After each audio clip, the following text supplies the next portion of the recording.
think it may have been a Triumph, but the thing had kind of been put together. It looked like it had multiple crashes, and some of the body panels had not been repainted, so it was pretty crummy looking, kind of like it oxidized. Like it used to be red, but it wasn't, and some of the body panels were gray, and the car was making a lot of noise and kind of smoking. But that wasn't what bothered me. It's that in the back there was no license plate at all. So, it may have been a guy that was moving a barely working car from one place to another and just hoping the police didn't catch him. You never know. But it was an old rundown vehicle. It's not the kind of vehicle you would buy from a used car lot. They wouldn't have it out there. It would be far too crummy. It'd be going to the junkyard rather than the used car lot. But I didn't call it in because I figured by the time I got to the police, the car would be long gone, and they could be in Fort Worth or something. Well, Rich, let me let you go. I'll let the repeater breathe a few minutes because I'm net control on Skynet in 5 minutes. Good talking to you. We will see you later, AG 5 p.m. This is N5BB.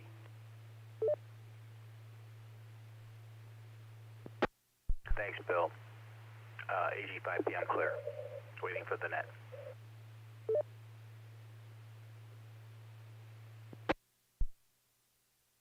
Great, entertaining stories.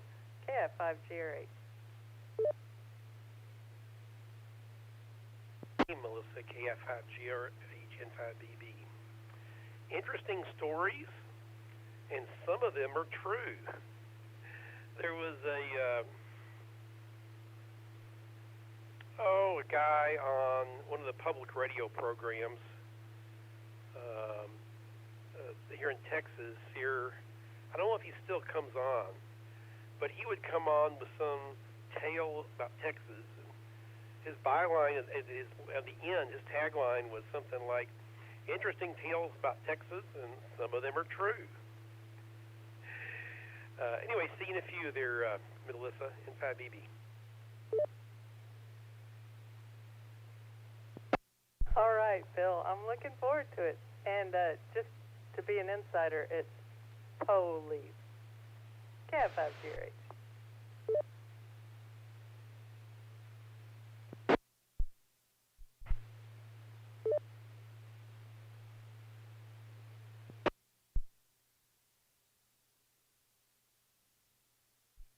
I'll try one more time, Bill. How's that sound?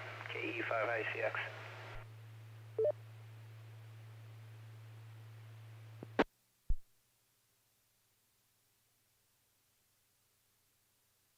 Tom, you sound great. This is Rich, AG 5 p.m.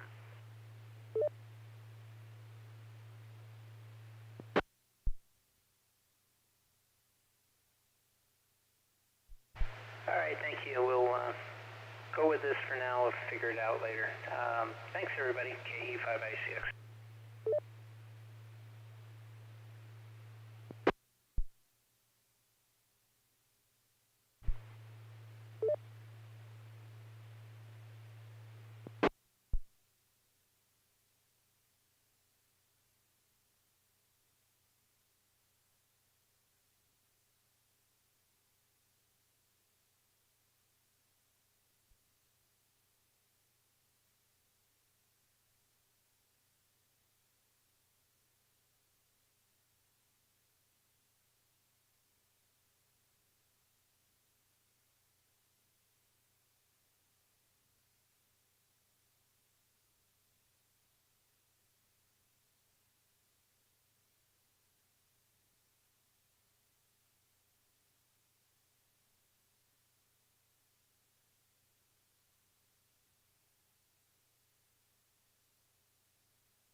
Mr. Chairman, I need to make myself very clear.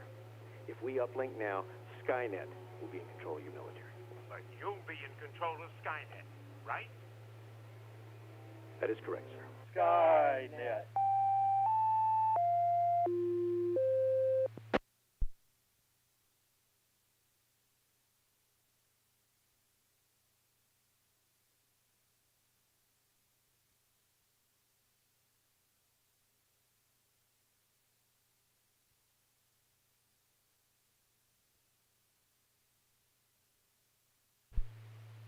Does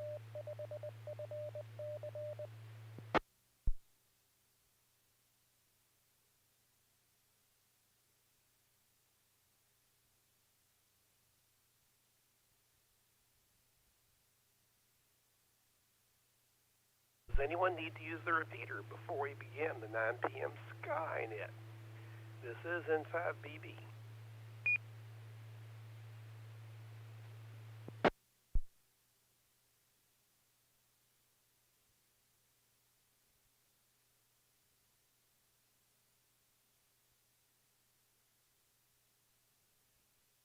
This is N5BB.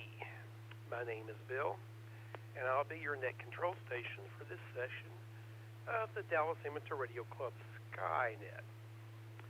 Skynet is a weekly net called every Saturday night at 9 p.m. concerning the subject of astronomy and space.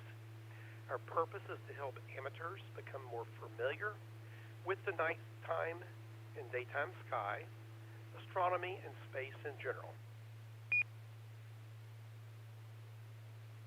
This net is open for all amateurs interested in this topic, and we encourage your participation, comments, and suggestions for this net. You do not need to be a member of any club to participate. Stations with priority or emergency traffic may enter the net at any time by using the pro sign, break, and your call sign. Is there any emergency or priority traffic at this time?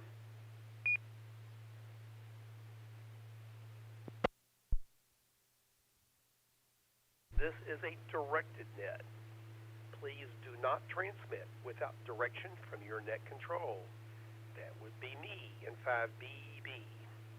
And stations are reminded to identify at the end of your transmissions. Otherwise, I won't know you're finished.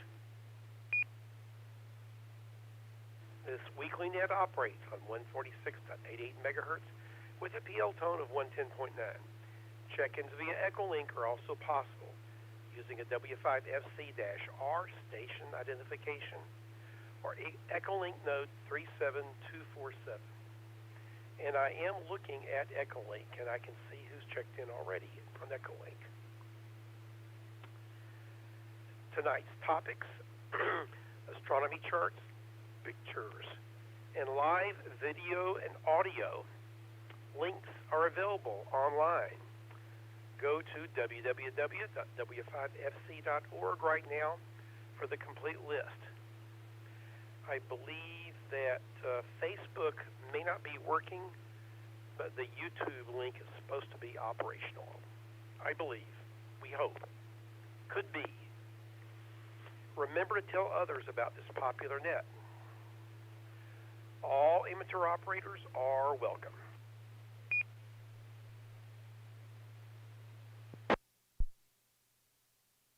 The net is 90 minutes long and structured in several parts.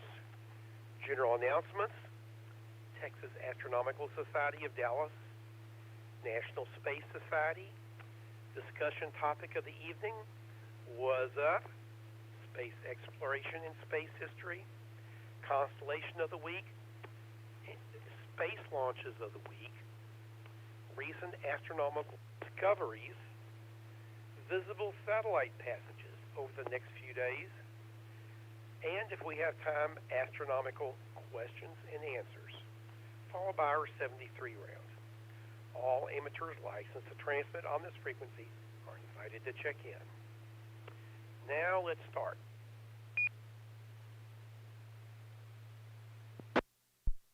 So first, do we have any short time check-ins? Any stations that can't stay very long? If so, please come now. This is Skynet in 5BB net control.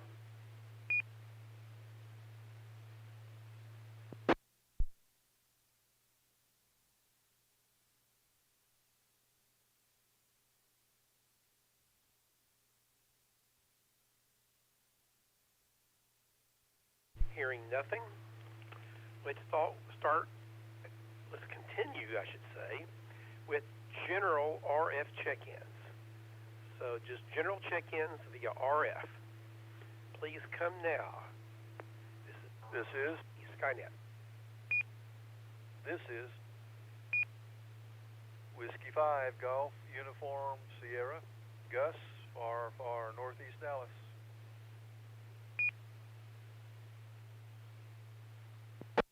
This is Kilo India 5 Gulf Romeo Hotel, Melissa in Dallas. This is Whiskey Bravo 5 Oscar Zulu Lima, Brendan DeSoto. This is Kilo Golf 5, Bravo Zulu Whiskey. Jane, your weapon.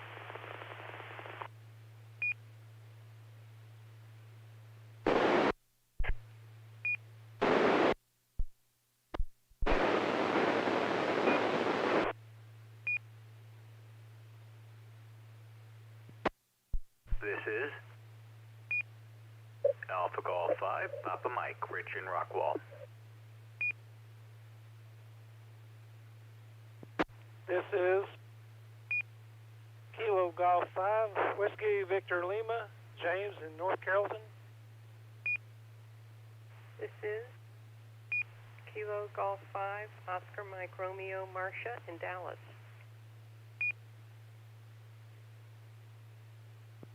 This is Whiskey Bravo number 4, Mike Foxtrot, India, Ted in Dallas.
BB.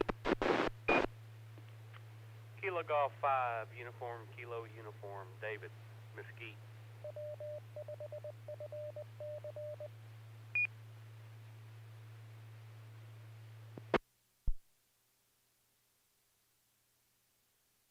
Kilo Bravo 9, Sierra Oscar Kilo, Sean in Fort Worth.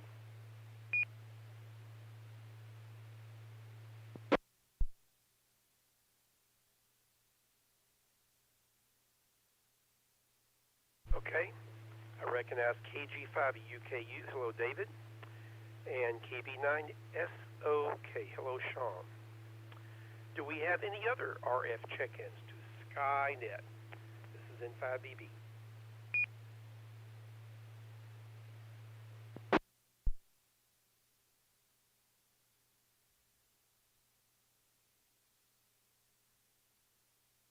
Okay, now I will look at Echolink And any of these stations is welcome to come in on voice if you'd like to.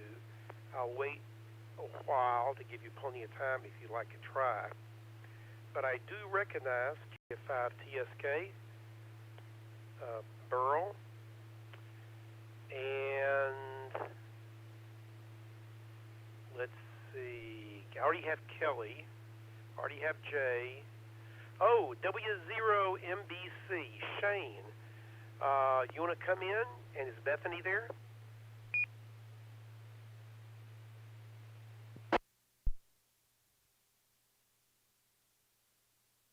Dallas, Whiskey Zero Mike Bravo Charlie. This is Shane in Blue Springs with... That's me. Hi, Dallas.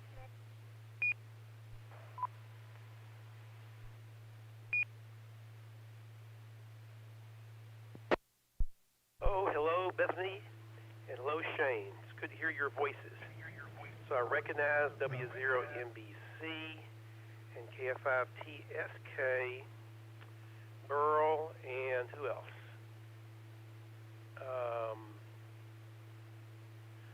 A call I don't recognize, WD5BPX. Could you come and please give us your name and location? Over.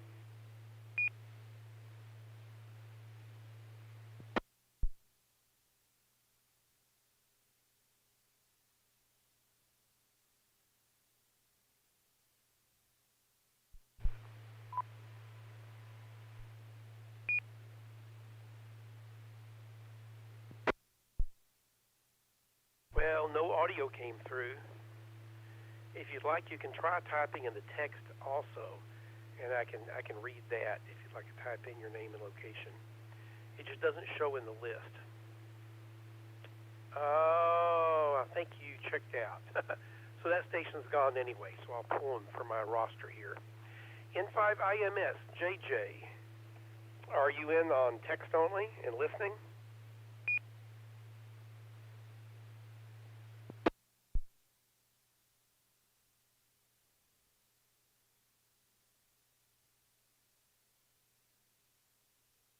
Yes, he says. So I recognize N5IMS, JJ.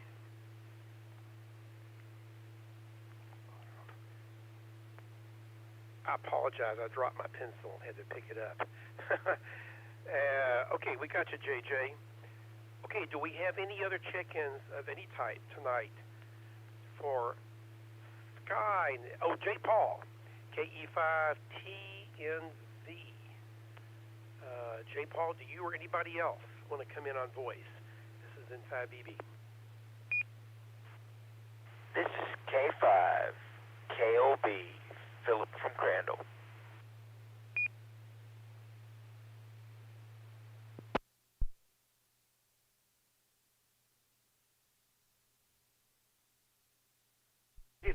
BPX, Bobby, Wills Point, Texas. Try it one more time.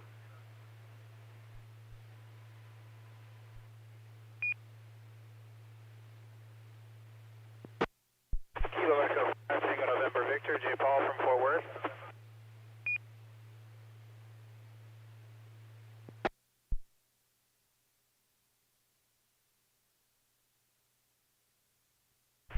This is KI5MDI.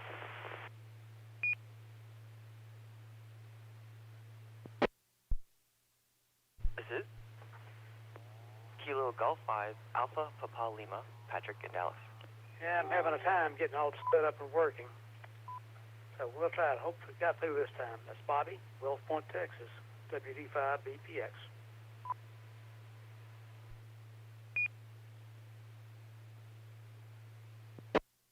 Okay, please hold there. I'd like to recognize KE5TNV, J. Paul, and K5KOB, Philip, WD5BPX, Bobby. We got you, Bobby, in Wills Point, and KI5MDI. I missed your name and location.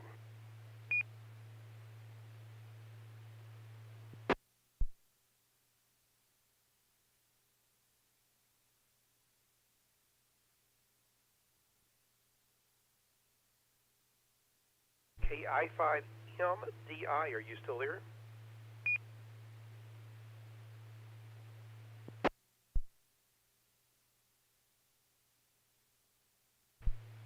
This is K5KOB.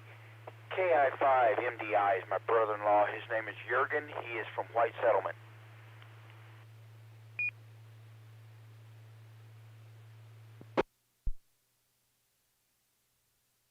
Very good. Thank you, Philip. I know where White Settlement is. In KG5APL, I missed your name and location.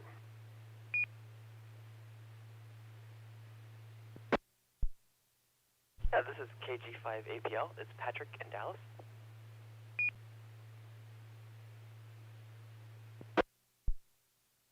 I think you said it before, Patrick.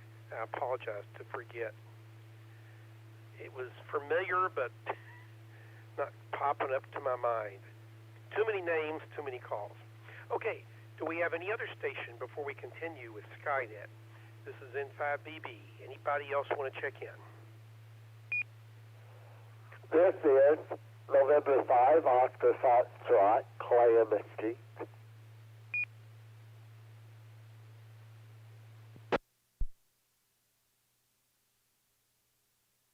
Recognize N5OF.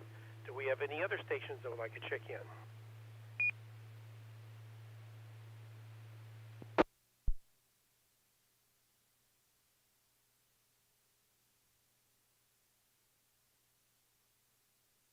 Okay. Pretty good set of stations. Thank you very much for sticking with us there. So next we have general announcements. So does anybody on the net have any general announcements? This can be related to ham radio, astronomy, space, or anything of interest to licensed hams. Could be local news relative to amateur radio, anything like that. If so, please come only with your call sign right now. And if you're on Echolink, just send your call sign there in Echolink, and I'll get it. N5BB.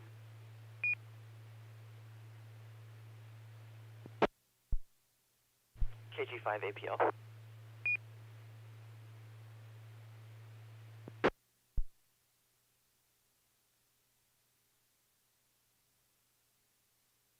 Okay, Patrick, KG5APL, go ahead with your announcements.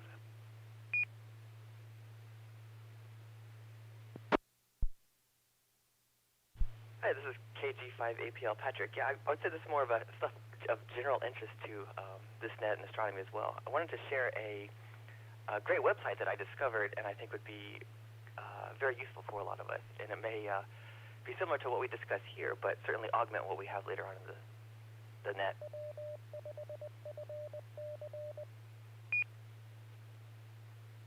It's a simple website called Is There a Launch Today? All one word. IsThereALaunchToday.com. And it's just an extremely simple site. You click on it and it says, yes, there's a launch today, or no, there isn't. And if there's no launch, it says, well, you have one in 2 days. Or if there is a launch today, it says, yeah, there's a launch. Here's some more information about it. Very simple, very streamlined. I have it set up as just a hotkey on my phone, my desktop. Yeah, just to see what's going to be happening that day with space launches. So again, that's IsThereALaunchToday.com. That's all. KG5APL.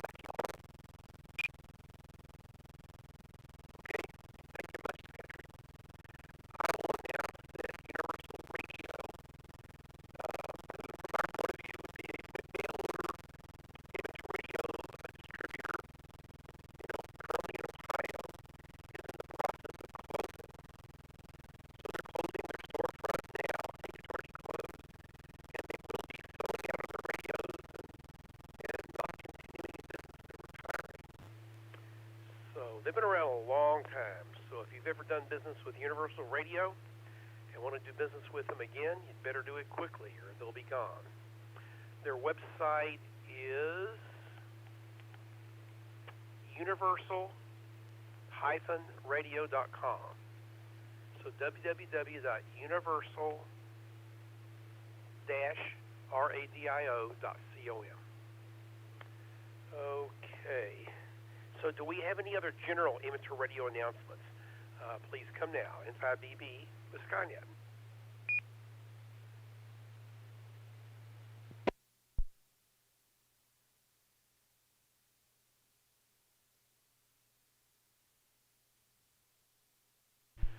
Okay, nothing heard.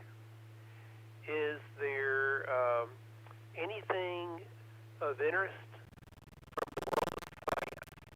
Any science or other general things we might be interested in? So please come now.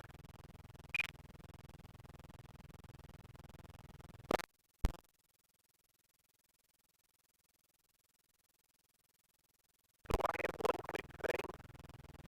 A group in China a few days ago announced a breakthrough in quantum computing. So up to now, all quantum computers have had to deal with entanglement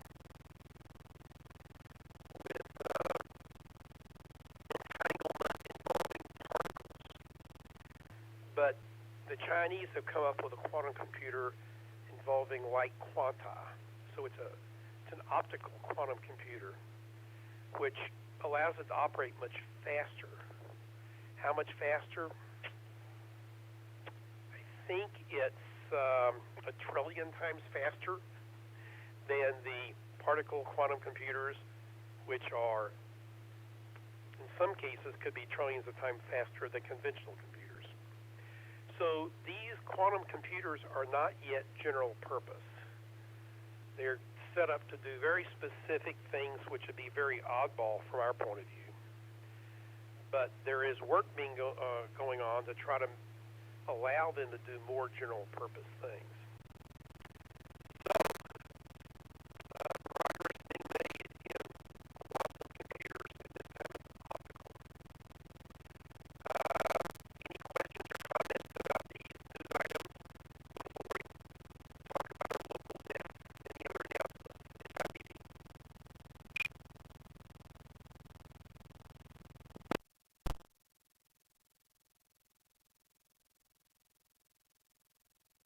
Okay,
take place, and so it would be awesome to be able to get as many people as possible to look through a telescope and take a look at that.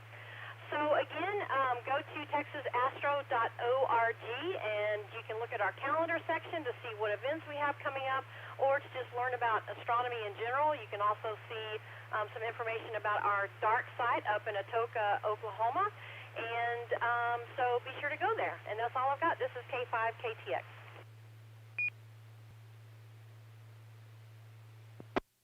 Very good, Kelly. Thank you very much. Does anyone have any questions about the Texas Astronomical Society or any late check-ins? If so, please come now. This is Skynet in 5B BNet Control. AG 5 p.m. Go ahead, Rich. I have a question for K5KTX. Go right ahead. Well, Chaz wouldn't give me an answer last week, but I'm sure you will. Which telescope should I buy if I'm interested in buying a telescope? And I want to put a price on it. Let's say less than $5,000, $5,000, less than $5,000. If you were to buy a telescope, what would you get? What should I get? AG 5 p.m. Don't tell me to research it myself, because I won't do that. I need an answer. Which telescope would you buy if you had $5,000 to spend? AG 5 p.m. Oh boy, Kelly's putting you on the spot. And Kelly's going to probably say, what do you want to look at? The sun, the moon? Do you want to do, you want to use your eye? You want to use the camera?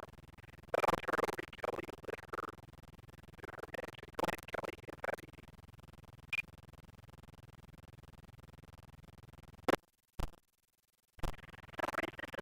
KTX, and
stars, I guess you'd say.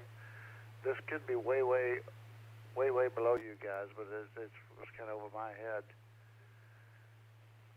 But I would say that it's very important to get one that can kind of track stars and planets and stuff. Is that pretty elementary to you guys, or what? Yeah, I think so, Joe. That's a clock drive. And if you have anything other than a very wide field telescope, you've got to have that, or the object you're looking at is going to move really quick out of the field of vision.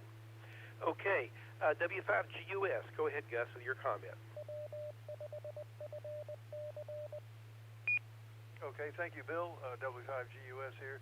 And also with those kind of, a nice feature also would be to have a mount, I guess you'd call it, where you can just punch in the star, and the telescope will track over to and look at whatever object you want to look at. But my original comment was that with the telescope that nice, a big one, it'd be hard to move, and I'm wondering maybe you could save $1,000, say, for some sort of a place to put the telescope in, in your yard there, where you don't have to haul it out of the closet and set it up. I don't know, I don't have one, but I'm thinking maybe that would be a good idea. Back to net, W5GUS. Well, I think the concept of enclosures is a whole other subject. Do you want to say just a bit about that, Kelly? Go ahead.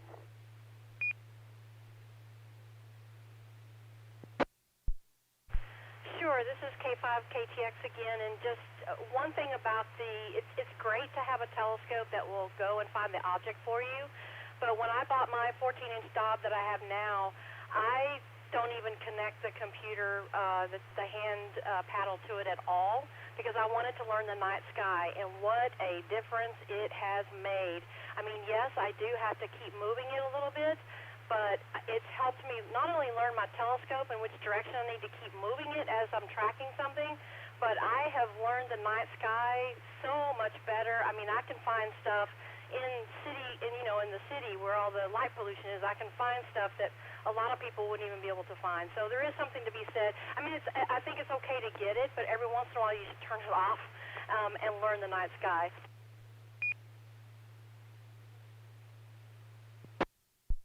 In terms of places to put your telescope, of course, I have 5 1/4 acres, so I have a little bit of acreage to work with, but I put in a shed that I bought from Home Depot. I put a 12-foot by 12-foot concrete pad in front of the door, and I bought a custom-made dolly for my telescope, and I keep it on that, and I just pull it out. It has a handle on it. I pull it out when I want to use it, and then I can push it back into the building when I'm done, and it works so well. It makes it real simple. And that's really all I got. This is K5KTX. Well, I think those are some great suggestions there, Kelly. Let's see. I'd like to recognize KN6KNE, Denny, who's evidently logged into the net via Echolink on an airplane. Very good there, Denny. And there's 2 other stations on Echolink, KC3CDU. Well, that's a link, so that's probably not anybody. But KG5LKS. Dylan. Dylan, you want to tell us where you're located?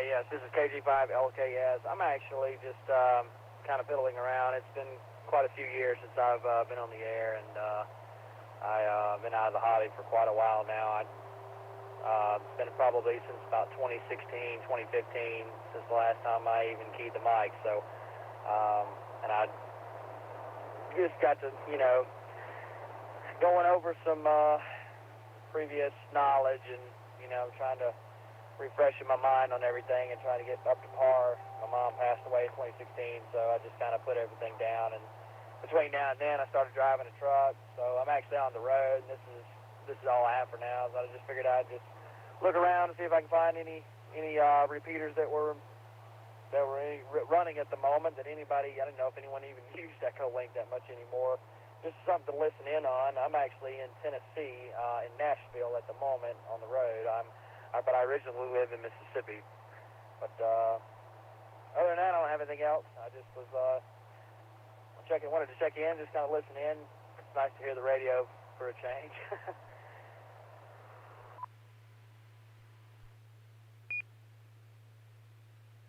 Well, very good, Dylan. Thanks for visiting you. That was KG5LKS. Dylan, near Nashville, Tennessee, mobile on Echolink. Okay, so W5GUS. Gus, do we answer your question?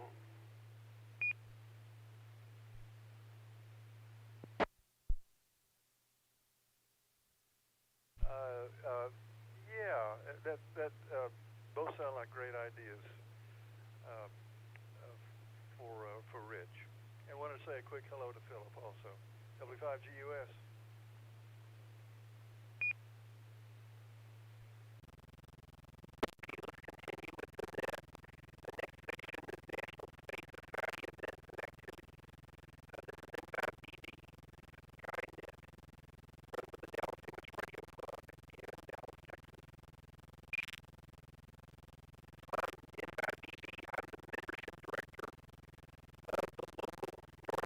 Chapter of the National Space Society.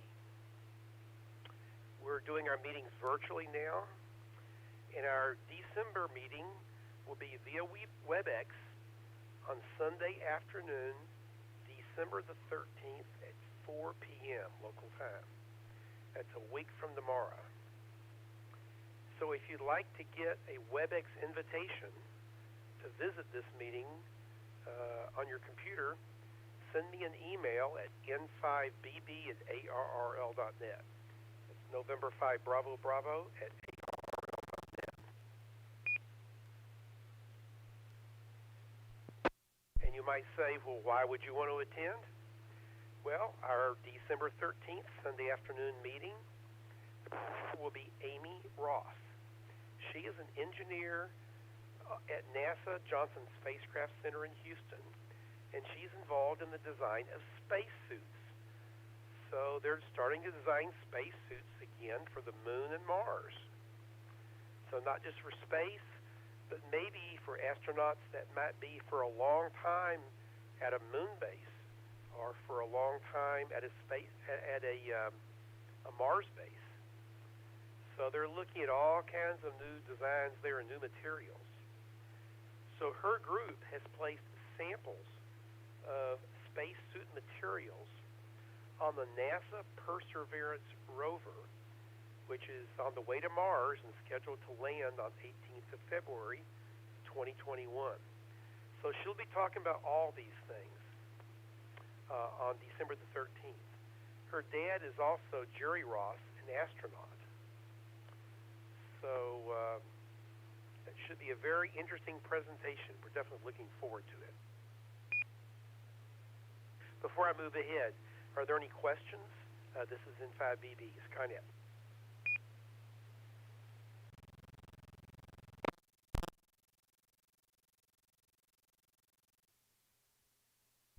The next thing having to do with National Space Society is that one of the leaders of National Space Society over the years, Ben Bova, passed away last Sunday. So he was a visionary National Space Society leader, had various leadership functions in National Space Society. He passed away at age 88, I believe. I have misplaced my note, but I believe that's correct. He also was a very well-known science fiction author. He was very prolific. He wrote a lot of stories, a lot of anthologies. He was long involved with Analog magazine and some other science fiction magazines. So he was really well known in the world of science fiction and also in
His insights into the future gave us a glimpse of the possible, and his intellect will be sorely missed. He was the author of more than 130 science fiction novels and nonfiction books, and hundreds of articles and essays. And so the first satellite program was Project Vanguard. I misspoke earlier. I got my V's mixed up. Project Vanguard he was involved with. So, again, I could say a lot more about Ben Bova, but I'll just say that he is sorely missed. N5BB, Skynet.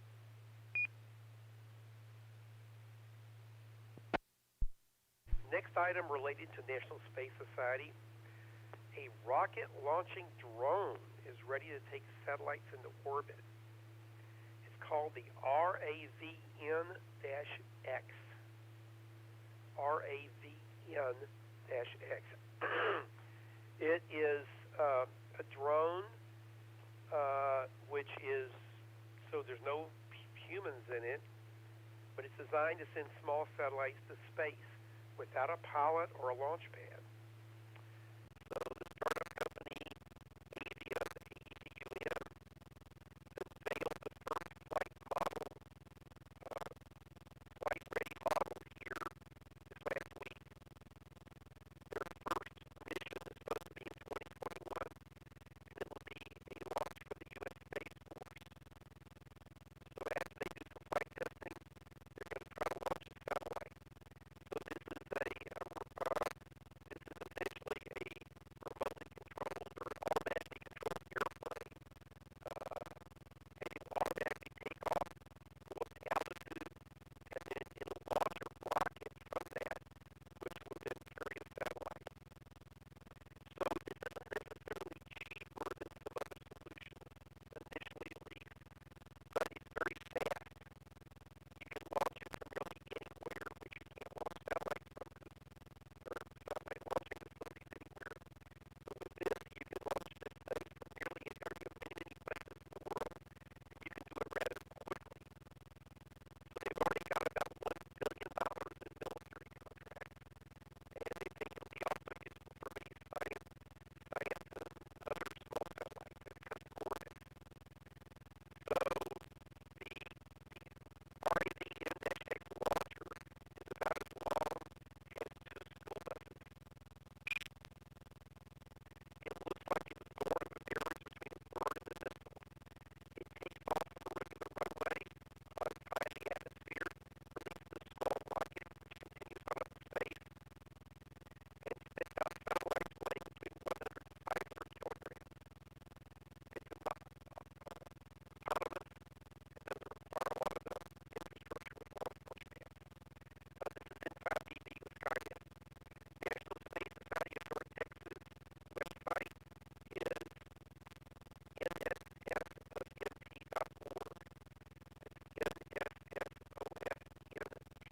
nssofnt.org. It's nssofnt.org. And the National Space Society is nss.org. There's not a lot of other National Space Society things going on locally because of the COVID-19 situation. So, any comments, questions, or to check in? This is N5BB, Skynet. Good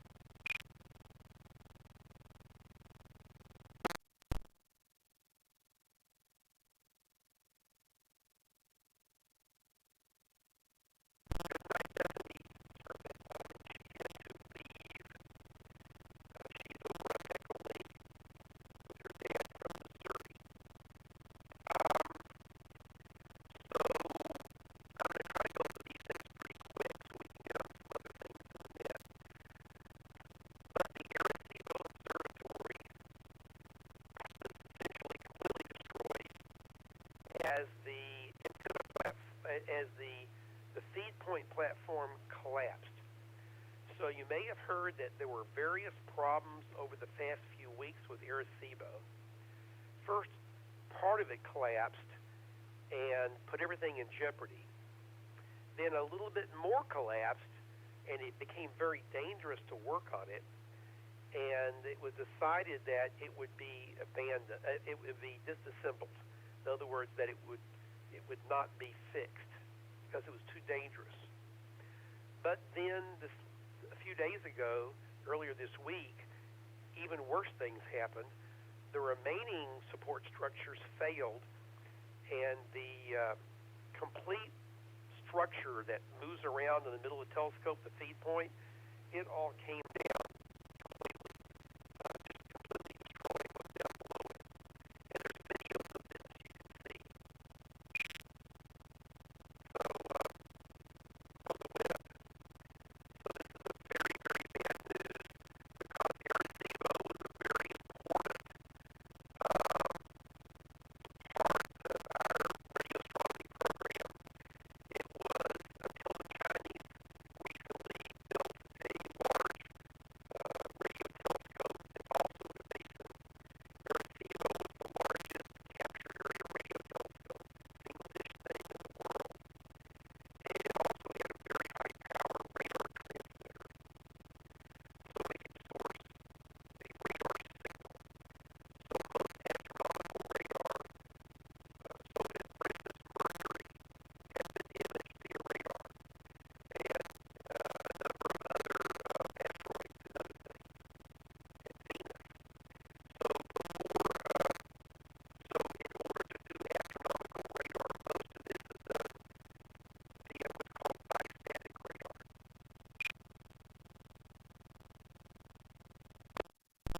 With that bistatic radar, the transmitter is at one location in one antenna, and there's a separate location with a different antenna that's the receiver. And there's a number of advantages to this, and including things about the resolution you can get. And so the Goldstone antennas in California and Arecibo are two of the main, not the only, but they're two of the main transmitting antennas for radar. And then there's various other receiving antennas, including the very large array in Mexico and Green Bank and everything. So now with Arecibo gone, it'll be harder to do some of the radar imaging because Goldstone antennas are also used for the deep space network, for things the Voyager probes and other things. So there's a lack of appropriate telescopes. So we're all really sad that Arecibo is gone, but unfortunately it's completely gone now. If they were going to build something else, they'd have to completely rebuild the whole thing because it's just destroyed now. Very sad.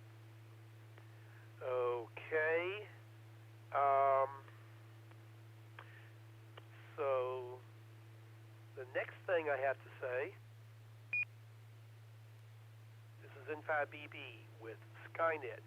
By the way, my topics this evening have to do with space debris, and unfortunately, Arecibo is now debris. Hate to say it, but that's the truth. The next thing is the European Space Agency just signed a $102 million deal to bring some space trash home. So there is a company called Clear Space, which plans to have their first active debris removal mission to space in 2025. And they've got a specific target. It's the Vespa payload adapter. And it was used to hold and release the satellite in 2013. Unfortunately, it's still in Earth orbit. It weighs about 112 kilograms, which is 247 pounds.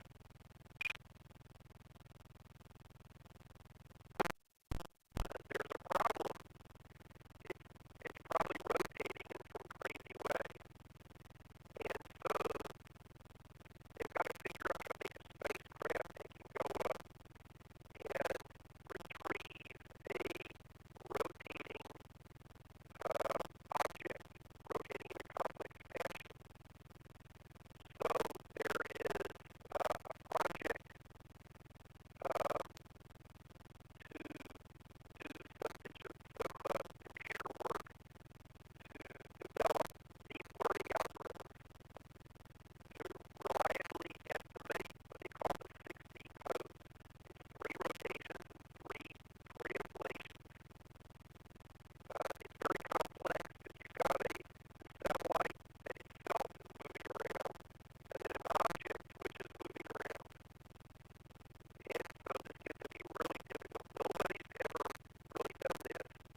CME barreling toward us on Earth, it appears circular, surrounding the sun, much like watching a balloon inflate by viewing the top of the balloon.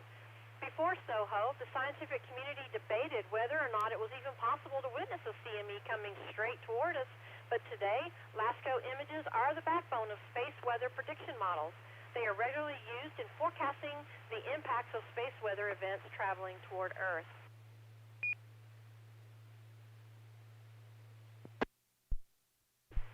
In addition to advancing solar science, SOHO's LASCO coronagraphs helped it become the greatest comet hunter in space.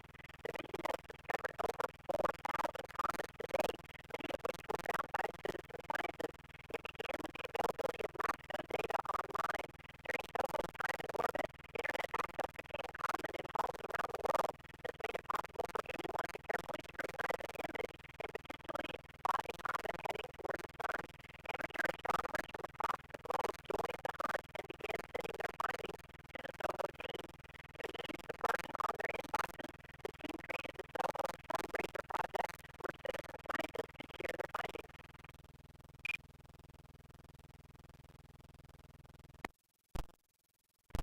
Beyond the day-to-day monitoring of space weather, SOHO has been able to provide insight about our dynamic sun on longer timescales as well. The star flips magnetic polarity every 22 years. It also ramps up and down in activity every 11 years. With 25 years under its belt, SOHO has observed full versions of both cycles.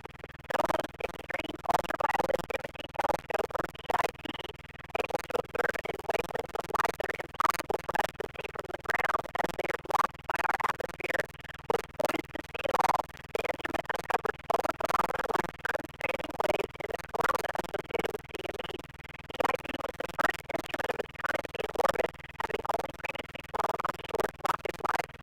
The telescope's continuous view of these processes made it an inspiration for other missions.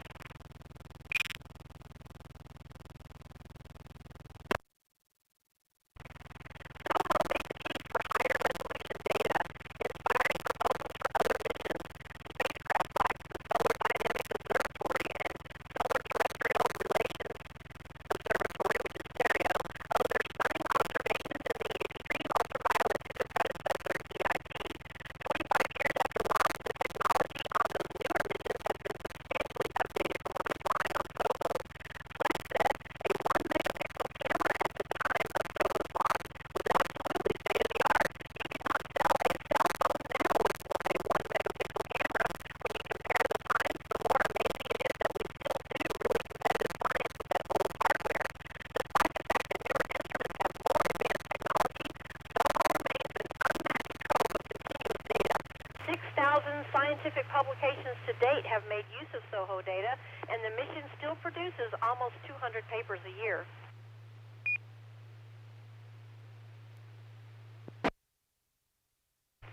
There was a chance that we could have lost that long timeline of data, however. All of SOHO's research potential was nearly lost in June of 1998. During a routine spacecraft maneuver, the operations team lost contact with the spacecraft. With the help of the telescope, with a radio telescope in Arecibo, the team eventually located the spacecraft. SOHO went from cold and spinning through space to awake and productive by November of the same year. The spacecraft's good health only held out so long. Complications from the near-loss event emerged just weeks later when all 3 gyroscopes, which helped the spacecraft point in the right direction, failed. The spacecraft was no longer stabilized. Undaunted, the team's software engineers developed a new program that would stabilize the spacecraft without the gyroscopes. It was another chance at life for the mission. SOHO resumed normal operations in February of 1999, and it became the first spacecraft of its kind to function without gyroscopes.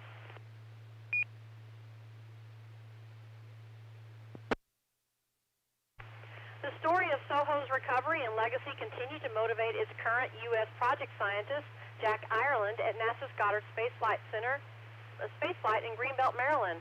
He said, "That's one thing about SOHO that should be emphasized. It is extremely ambitious. You have 12 instruments on a platform which is 1 million miles away, and we are going to look at the whole kit and caboodle of the sun, and then to say we are not going to give up. We're going to fight for this thing. That takes a degree of ambition that is inspiring. As Ireland looks ahead for SOHO, he sees the mission's prolific past as a proof of a bright future. 25 years should just be the start. From a scientific point of view, we need to keep going. We can't take our eyes off the sun. There is a newly released video called Decades of the Sun. It's just over 45 minutes long, but it's pretty interesting to watch. I watched a few minutes of it today. The video is available on the NASA Goddard YouTube channel.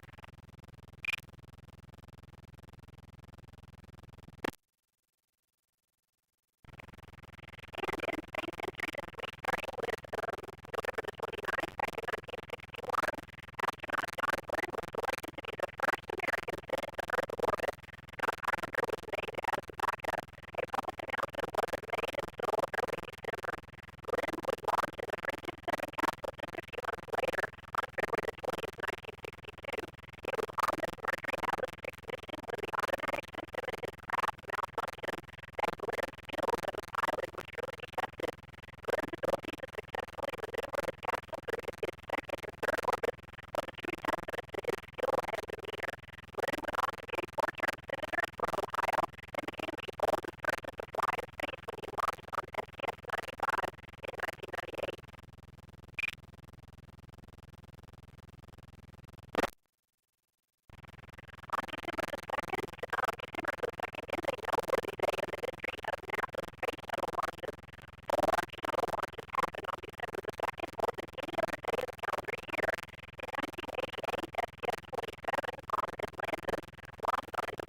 1957. These films found a large public audience. The first episode of Mars and Beyond, for instance, had an estimated audience of 42 million people. As a result of this impact, Disney's space films played a big role in how the American public imagined space exploration.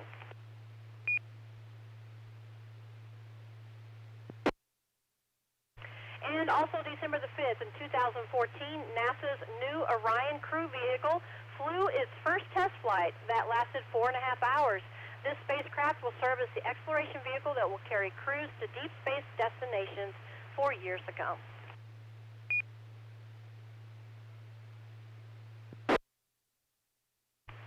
And finally, just a few astronaut birthdays for the last week. November the 29th, astronaut Kenneth Cameron, who was on STS-37, STS-56, and STS-74, so 3 space shuttle flights.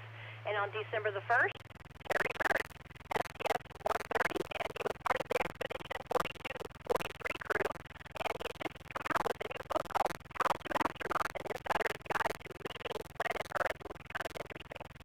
December the 3rd, Stephen Swanson, he was part of Space Shuttle missions STS-117, STS-119, and he was part of the Expedition 3940, and he's currently an educator in residence at one of my alma maters, Boise State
galaxy's positions are significantly more accurate than in the earlier data. Gaia also tracks the changing brightness and positions of the stars over time across the line of sight, their so-called proper motion, and by splitting their light into spectra, measures how fast they are moving towards or away from the sun and assesses their chemical composition. The new data include exceptionally accurate measurements of the 300,000 stars within the closest 326 light years to the sun. The researchers use these data to predict how the star background will change in the next 1.6 million years. They also confirm that the solar system is accelerating in its orbit around the galaxy. This acceleration is gentle and is what would be expected from a system in a cloud circular orbit. Over a year, the sun accelerates toward the center of the galaxy by 7 millimeters per second compared to its speed along its orbit of about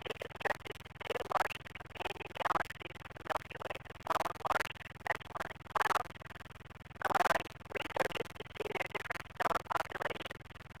kilometers a second. Gaia data additionally deconstructed the two largest companion galaxies of the Milky Way, the small and large X-line clouds, allowing researchers to see their different stellar populations. A dramatic visualization shows these subsets as a recent stars between the two systems. Dr. Fleur Van Leeuwen of the Institute of Astronomy at the University of Cambridge and the UK Gaia DPAC project manager comments, Gaia is measuring the distances of hundreds of billions of objects that are many thousands of light years away and accuracy equivalent to measuring the thickness of hair. At a distance of more than 2,000 kilometers, these data are one of the backbones of astrophysics, allowing us to correctly analyze our stellar neighborhood and tackle crucial questions about the origin and future of our galaxy. Gaia will continue gathering data until at least 2022, with the possible mission extension until 2025. The final data releases are expected to yield stellar positions 1.9 times more accurate as those released so far, and proper motions more than 7 times more accurate in a catalog of more than 2 billion objects. That's it. This is from ScienceDaily.com. That's all I got. Back to net. WB50ZL. Very good, Brenda. So we're near the end of the net. Tom, are there any really exciting ISS flyovers or anything? Any other visible flares that are critical? This is Inside BB.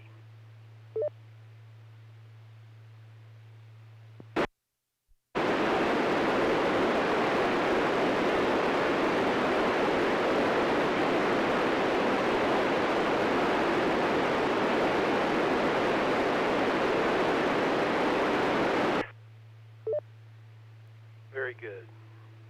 I'm trying to close the net right on time. I'm completely operational and all my circuits are functioning perfectly. So do we have any final last-minute check-ins or any remarks or questions? This is Inside BB.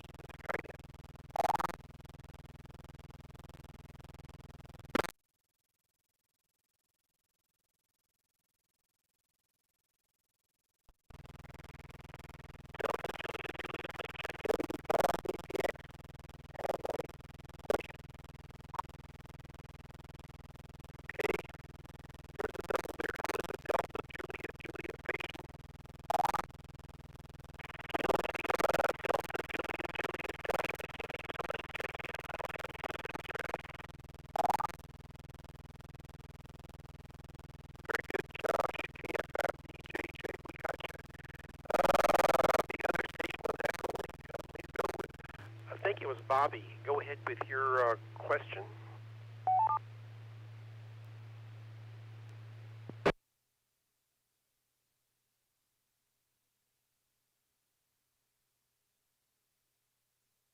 Maybe it wasn't Bobby. Who is the station that had the question? Used how it works. Well, I think I'm gonna try joining the club there in January after all this Christmas holidays and everything are over. But I have a question. If I've got an old telescope with a mirror that needs to be resurfaced, anybody local that can do that resurface type work?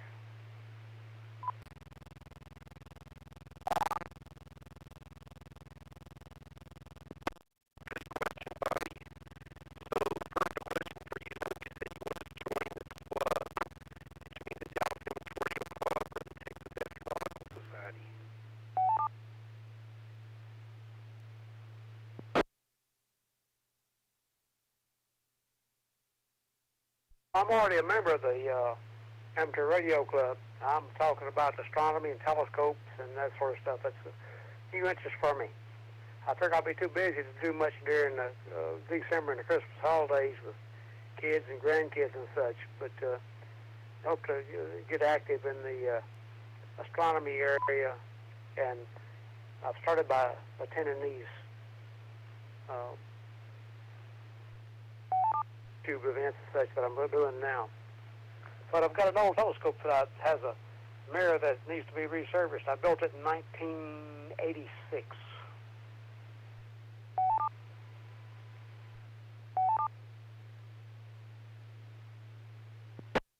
Yeah, that's going to be a bit long a tooth there, Bobby. Very good. So, Bobby has a question about where to get a mirror silvered. Does anybody have any suggestions there? This is N5BB, Skynet.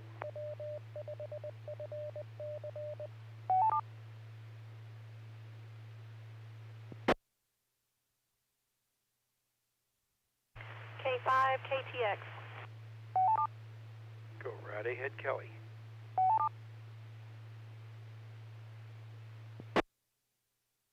This is K5 KTX. I'm not aware of any place locally that does it, but I've never had to have one redone. And we do have a lot of members in the Texas Astronomical Society who either, make their own telescopes or do have some contacts. And, of course, none of them are on the net tonight, so they probably wouldn't be able to answer your question. But I'll see if I can ask around and see what I can find out and bring that back to the net next time.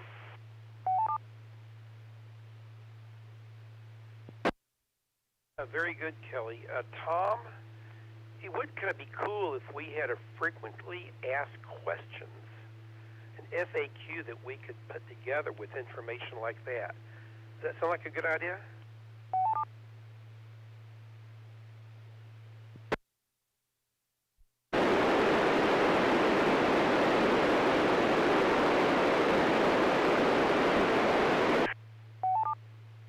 Right. We might, post it to the DARC website or something. Anyway, very good question there, Bobby. I'm sorry we don't have an answer. But Kelly will try to get one for a future net. So do we have any other questions, comments, or late check-ins before we close the net? This is N5BB Skynet.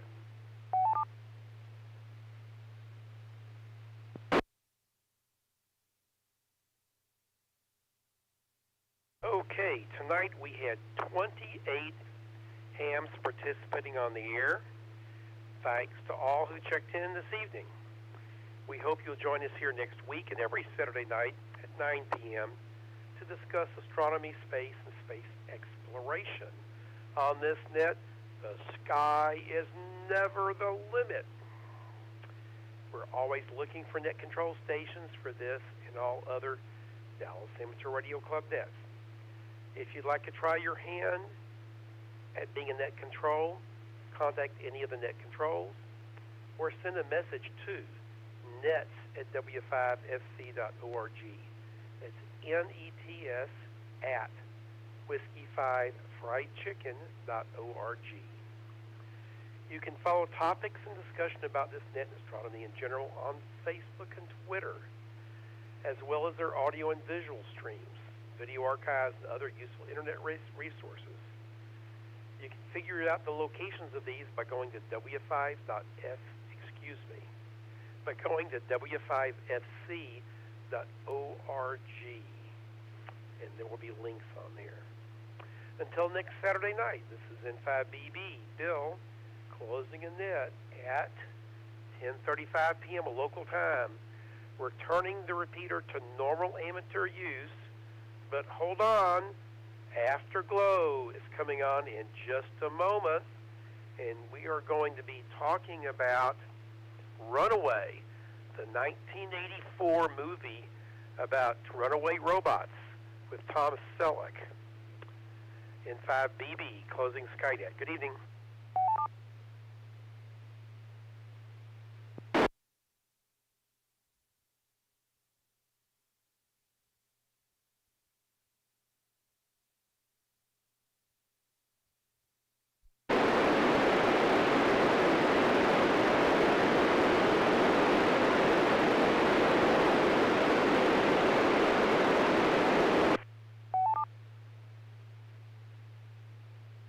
I'd be glad to do that, Tom, N5BB.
The ability to go to 40 meters.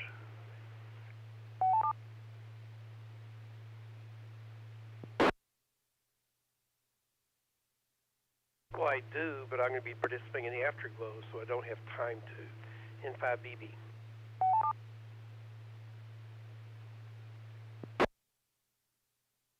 I'm sorry, I had the volume down low. I'm just trying to be quiet for my wife. What'd you say?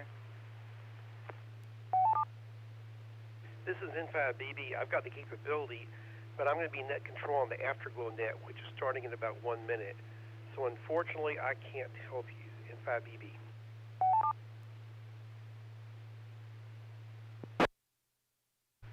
That's cool. I'll check it out tomorrow. What's the movie tonight? I might have seen it. 1984 movie Runaway with Tom Selleck about runaway robots.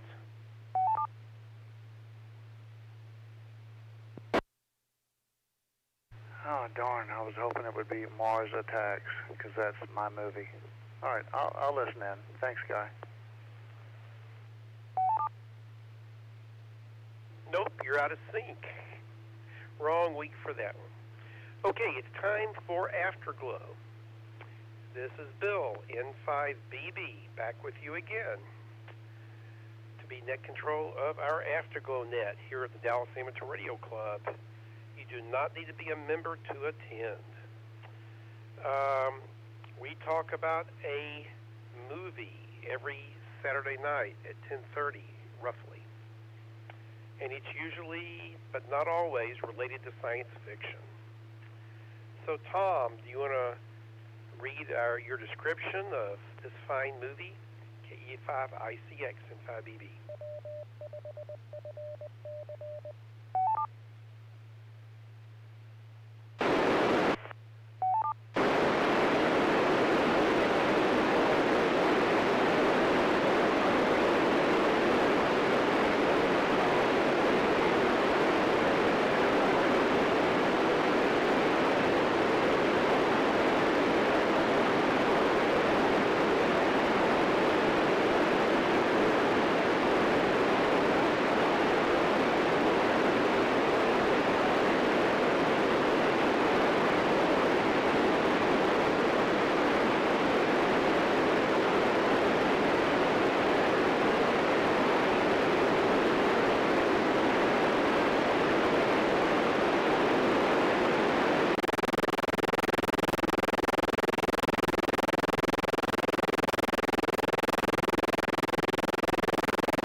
The movie.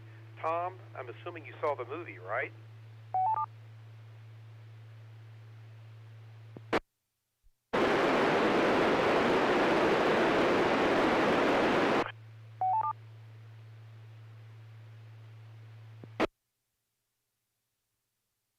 Very good.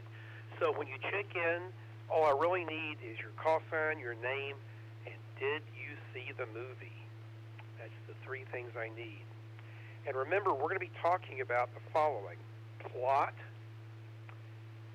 characterization, effects and music and cinematography and all that kind of artsy stuff, and then finally a miscellaneous comments at the end. And we usually go on for well over an hour. So, we have Tom, KE5ICX. Who else wants to check into Afterglow to talk about Runaway, 1984 movie about runaway robots with Tom Selleck? This is N5BB, Afterglow Net. Go ahead. This is Whiskey Bravo 5, Oscar Zulu Lima, Brendan DeSoto. Yes, I did see this movie.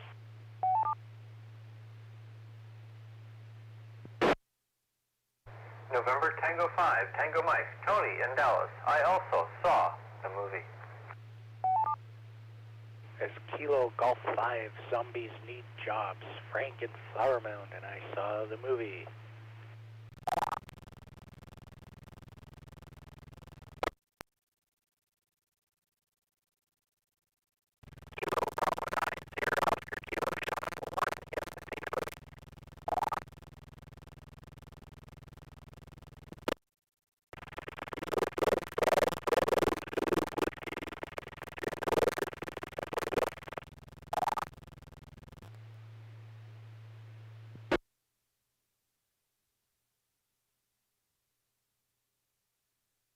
Let's pause that there. I recognize KE5ICX, Tom, WB5OZL, Brenda, NT5TM, Tony, KG5 ZNJ, Zombies Need Jobs, Frank, KB9SOK, Sean, and KG5BZWJ. Does anyone else want to check in now to the Afterglow net? This is N5BB.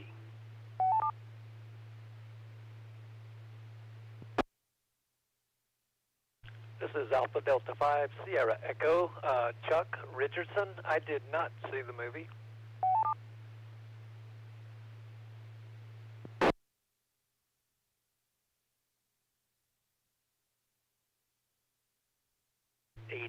SE. Okay, Chuck, you're welcome to listen along and make comments if you like to, but you don't have to if you don't want to. Does anyone else want to check in to the Afterglow net? This is N5BB.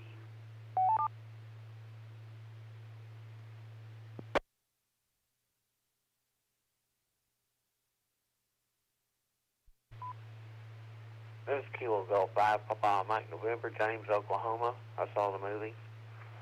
KG5PMN.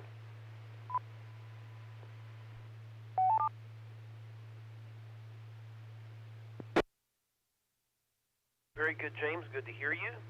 KG5PMN. James, who often visits us from Oklahoma. Does anybody else want to join the Afterglow net? This is N5BB.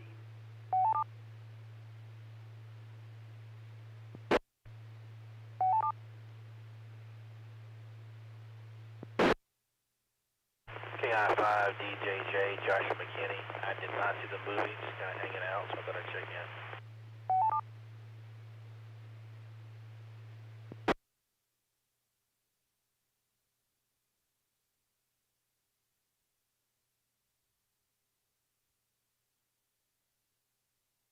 KF5DJJ did not see the movie. I got you, Josh. I see Billy, KF5PDS, lurking. Billy, do you want to be checked in? And did you see the movie? You can tell me on text if you don't want to get on voice.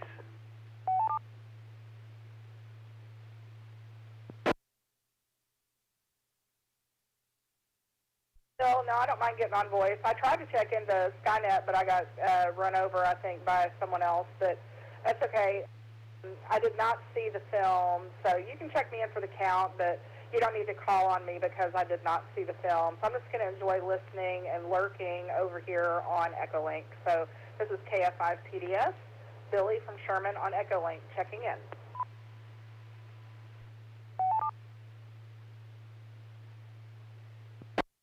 Very good, Billy, KF5PDS. I recognize you.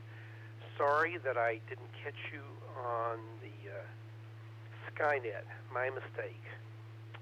Okay, one last try. Anybody else want to check in to Afterglow? This is N5BB, Afterglow net.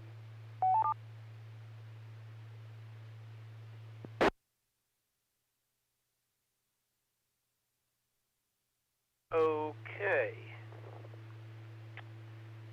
So I'm going to do this in reverse order to check-ins. So James in Oklahoma, KG5PMN on Echolink. What did you think about the plot of Runaway, the 1984 movie? This is N5BB. Go ahead.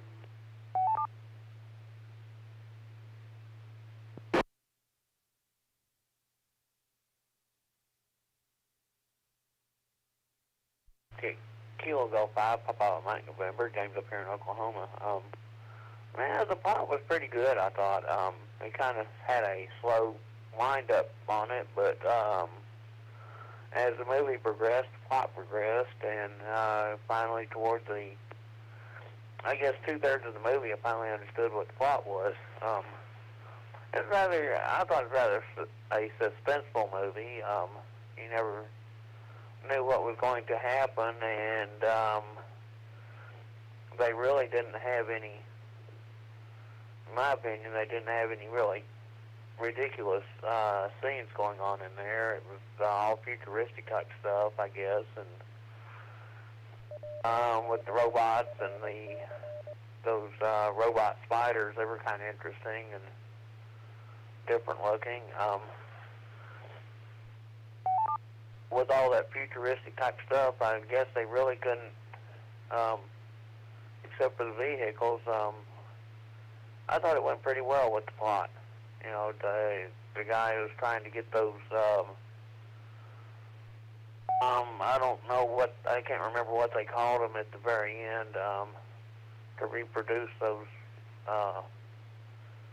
some type of robot chips apparently, and so it was pretty good. Back to the net, KG5PMN.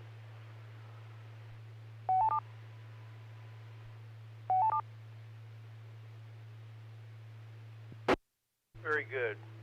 It was actually kind of the masks, although they gave them a different name. The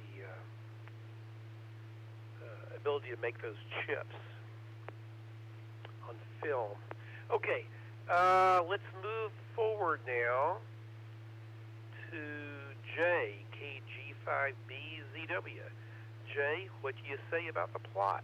This is in 5BB.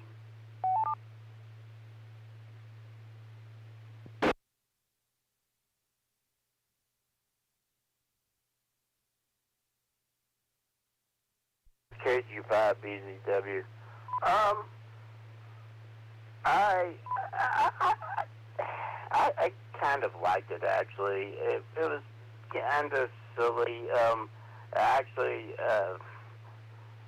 I know of it. There's some of the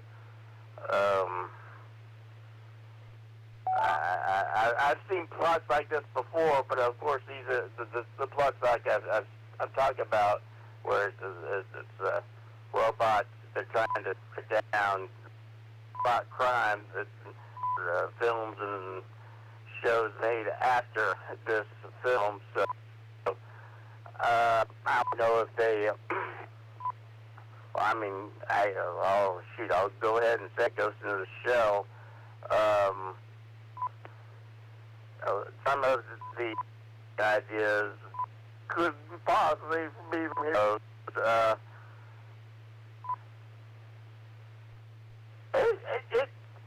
there's some stupid parts that they run in with camera at the beginning when there was a crazy robot that why they do that, I don't know.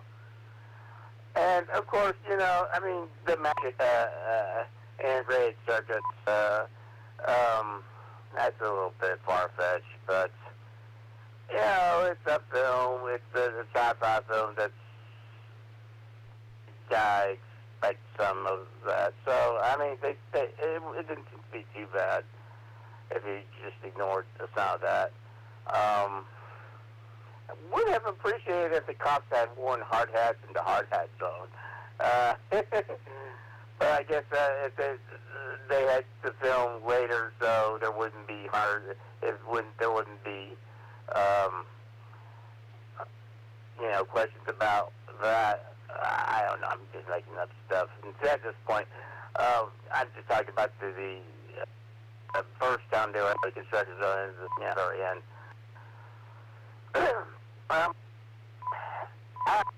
I don't know.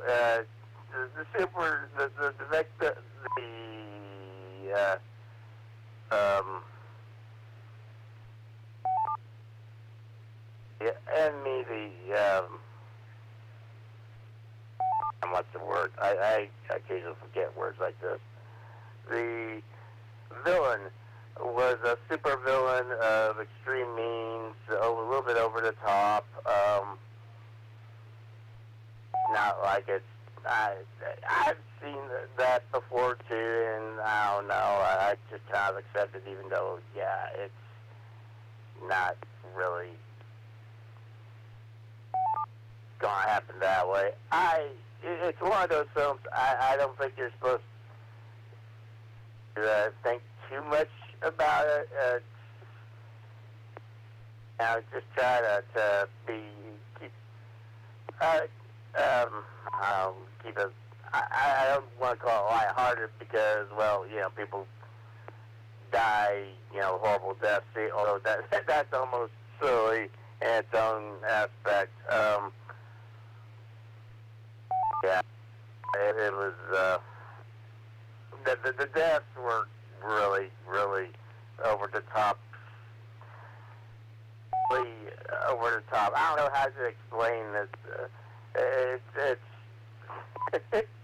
I don't know. It's like I might watch it again just for the silly effects and everything. It's like some of the I like about the film. I not probably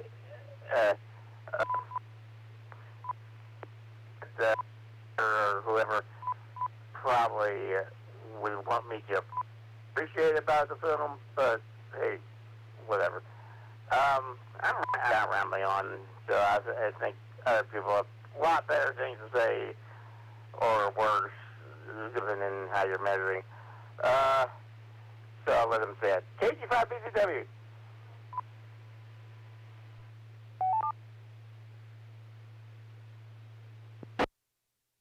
Okay, Jay, this is Inside BB. Very good. So let's see. Next, let's go to Sean, KB9SOK. Sean, what did you think about the plot? This is Inside BB, Afterglow.net. Yeah, this is KB9SOK. Yeah, well, I'll just start off by saying, yes, I actually enjoyed this movie, despite its being a little over the top. I mean, obviously, we could very easily tear this movie apart. I'm not exactly sure if they were saying that this was the future shortly after 1984, or if they were insinuating it was way in the future. But back in the 80s, I do remember them talking that they really thought everybody would have a robot in their home by the 2000s, which obviously has not happened. You include your Roomba. So that really hasn't come to light like they thought it would, even though it is coming one of these days. The opening scene I thought was kind of funny because just about a year ago they've actually started manufacturing robots like they had in the opening scene that actually does drive down fields and actually sprays pesticides, even though their robot was catching the bugs. But they actually do have robots now that measures the soil and analyzes it and determines how much insecticide to put down. So there are a few things in the movie that are almost there. Obviously some of the robots and stuff that were welding, and that obviously we do have those in manufacturing. I don't think we have them climbing skyscrapers. But yeah, some of it was definitely far-fetched with the plot. Somebody like myself that's worked in electronics and computers all their life, and even started my career working with pick-and-place robots. Obviously that stuff was obviously not realistic. But it actually really didn't bother me with this movie. I still enjoyed it. But yeah, it was definitely a little far-fetched, and just there's a lot of little details like the chips. There's no way that would be a biased chip. I mean, there's just a number of little details that you could definitely pick this movie apart and say, yeah, that's not very realistic. But I think it's just one of those things. It is a typical 80s sci-fi movie with a lower budget. But I mean, it did have at least a plot. I mean, we've seen many movies that didn't have any kind of plot. So at least they had a place they were going. It's kind of interesting. I thought they were thinking in the future that we would have a dedicated police force just for runaway robots. Never really gave that any thought. I don't know if it would be something more like an animal control department. I don't know that the police would be directly have a department for that. But yeah, it was still decent. I don't really have much else to say. So back to net. This is KB9SOK.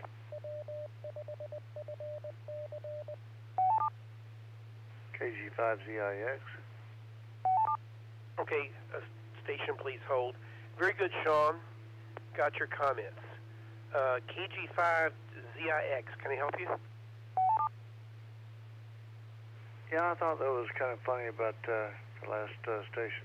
He would say, instead of robot, he would say robot.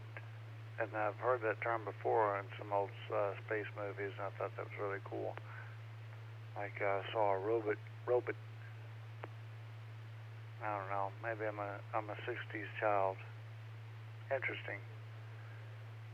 KG5ZIX. I'll be standing by. Sorry. Okay, Joe, did you see the movie, and did you want to check into the net?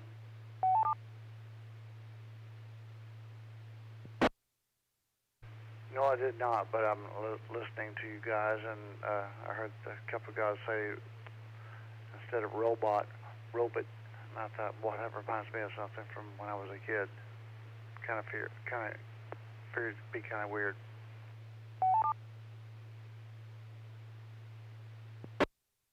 Okay, I've always called them robots. Let's move ahead now with Frank. KG5 Zombies Need Jobs. What do you think about the plot, Frank? This is N5BB, Afterglow. This is Kilo Golf 5, Zombies Need Jobs. Well, this one was a rather flat and lackluster offering. It's kind of like the cinematic equivalent of going into an old cellar and finding a tin of 1950s dull yellow banana pudding, and then getting the courage to pop it open and give it a taste, and you find out that it's really just gone stale. That's kind of what this movie was like to me. I guess I was a little bit interested when I saw the policeman doing some soldering. I thought that was funny. You don't really see that in the precinct too often. And then, the movie started off somewhat okay. The helicopter scene was probably where they blew all their budget and ran out of ideas. I guess you could say they ran out of talent. That pretty much covers it. I kind of enjoyed the goofy synth music. It sounded like it was made from a one single Casio keyboard, the kind that you used to buy at Consumers Distributing, out of the catalog. And oddly enough, I kind of liked it in the sense that it reminded me of those 1980s TV shows like Ray Bradbury Theater. In that regard, it was kind of enjoyable. But boy, oh boy, there ain't much to go with this one plot-wise. Just a very simplistic plot, just boring. And I'm surprised that Michael Crichton made this. And I guess I don't know that he's ever directed anything. He probably has, but boy, oh boy, this didn't speak well for him. Guy, his talents. Anyway, that's what I got for now. They're back to you, KG5ZNJ. Okay. Thank you, Frank. So we got some positive reviews and we got some negative reviews. What do you say, Tony? NT5TM. How about the plot? This is N5BB, Afterglow.net.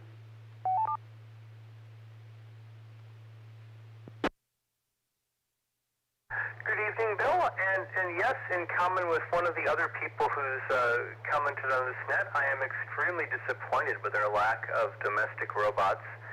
I mean, the internet is awesome, but in so many ways, technology has changed our lives in fewer ways than anyone would ever have imagined in the 70s and early 80s.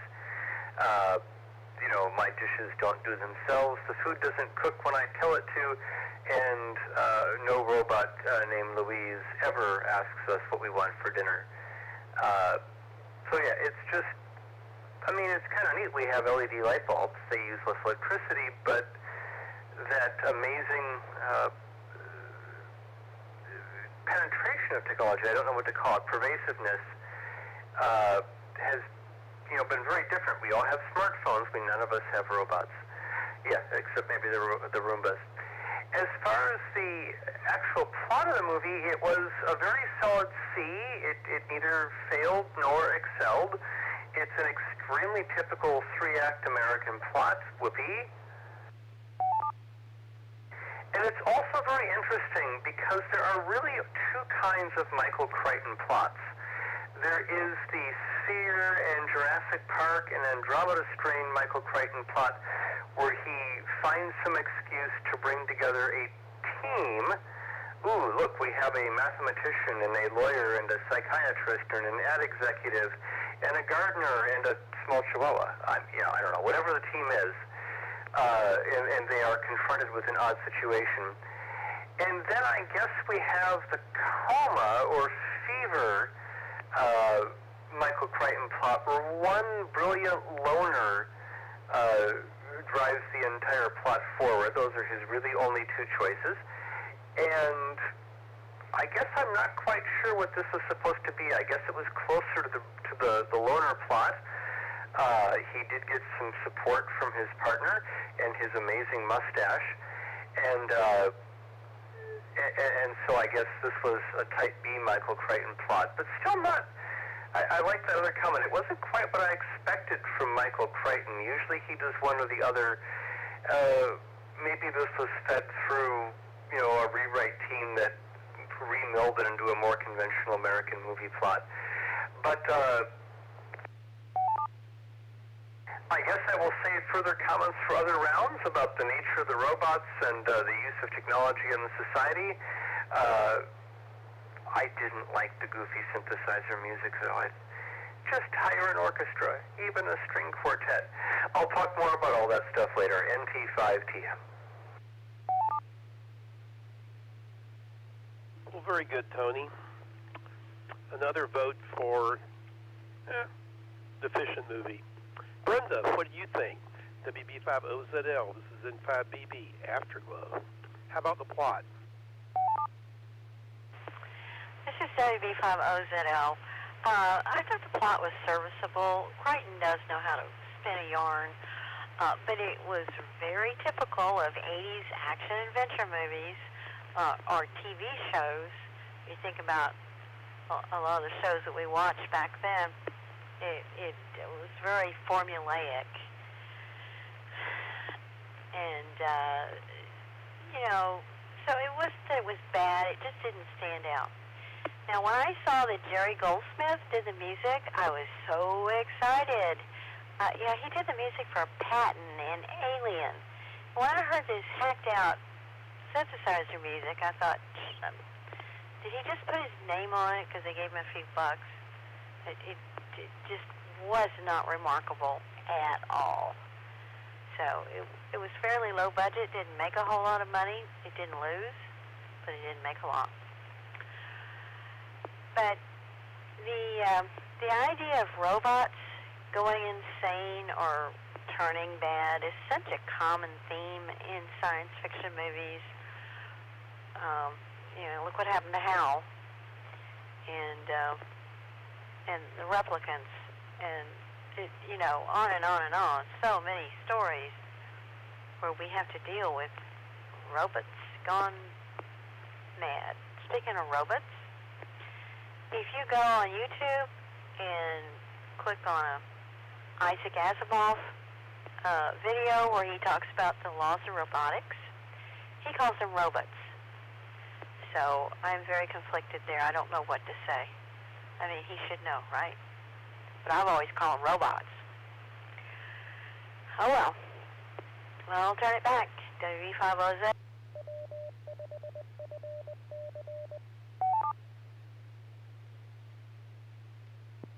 Very good. Thank you, Brenda. Tom, it's your turn now. KU5ICX, what did you think about the plot? This is N5BB with the Afterglow Net.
Okay.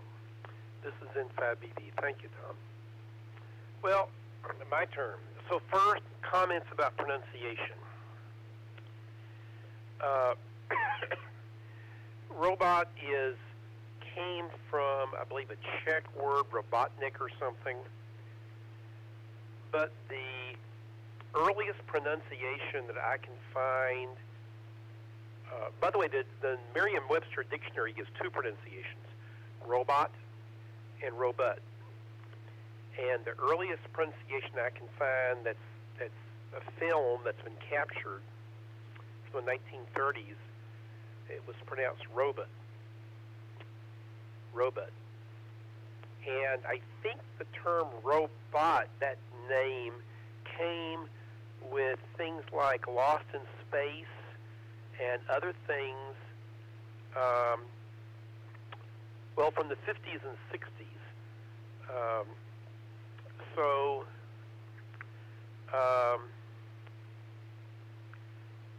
somewhere back, around 1960, I think a lot of people started pronouncing it robot because it looks like robot.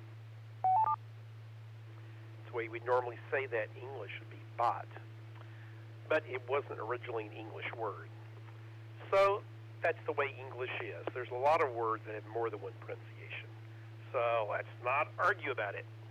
Okay, my comments about the plot. The first thing is the plot is similar to what we would call today a computer virus. But back then, this was inserted with a particular integrated circuit they plugged in because people there was no internet and there wasn't much thought about viruses spreading. How could they spread? You'd have to physically get it into the robot.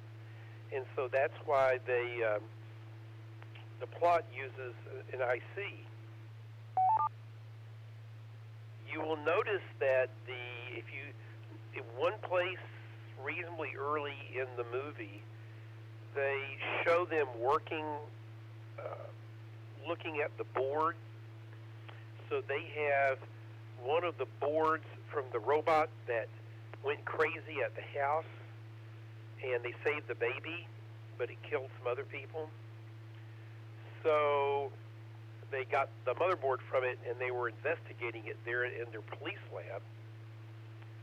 And you notice the integrated circuit was a double-sided PC board, which was common for 1984. It used DIP ICs, which is what was available back then, and a lot of them were in sockets, which was also very common back then. And I don't know if you noticed, but the IC they were pointing to, and the ones they were carrying around with all the little red stripes on one end, the modified ICs, was not a memory IC or a processor. I froze the image right on the page that showed that and zoomed it out. It was a CD4011, also called the TP4011, and the particular chip there was actually made by Texas Instruments at their production facility in Malaysia they had back then. So that was a Texas Instruments IC. The 4011 was a quad NAND gate. It was a logic gate. It was very simple. It was 4 NAND gates. It was basic Boolean algebra or logic. And only 4 gates. And it was introduced originally by RCA a few years later. And then that series became kind of popular. It was a CMOS IC. So they used a real IC, but evidently they were saying that it had been modified. And that was the wrong IC to modify. You'd want to modify a memory chip or a processor chip, not a gate chip. But anyway, that was the red stripe on the end. Some other things. Remember, this movie came out in 1984. which means they were filming it, I'm sure, the previous year. The PC XT came out in 1983. The PC AT, with the amazing 8286, came out in 1984. So when this movie was introduced, the very state-of-the-art personal computers was an IBM PC XT, and about the biggest hard drive you could get on it, I think, was 10 megabytes and 640K of RAM. And Windows was not introduced until November of 85, over a year after this movie was released. So this was all running DOS. PC-DOS was the only operating system really you normally got on them. The PCs that you saw there at various places, I'm just talking about the desktop PCs. And at one point in there, they talked about the the model 912 using an 8088 piece CPU. And that was what was used there on the PC XT. So that was the kind of state-of-the-art, or I'd say the state-of-the-art. It was the common CPU used in computers in 1983, 1984. They also talked about the APL programming language. They throw that in just in one sentence, which was one of those forward-looking things back there, which is not used today really, but it was a forward-looking thing they may have thought about using for robots back then. So, let's see. I like the idea of Lois, the robot, that was voice-controlled. She was similar to what we would now call one of our Amazon or Google smart speakers. And she did similar things. I thought it was kind of interesting when she was listening in on the telephone call, and the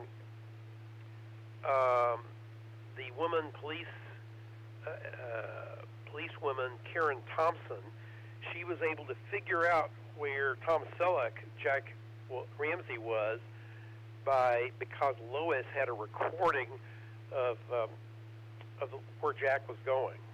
I think that was an interesting plot twist.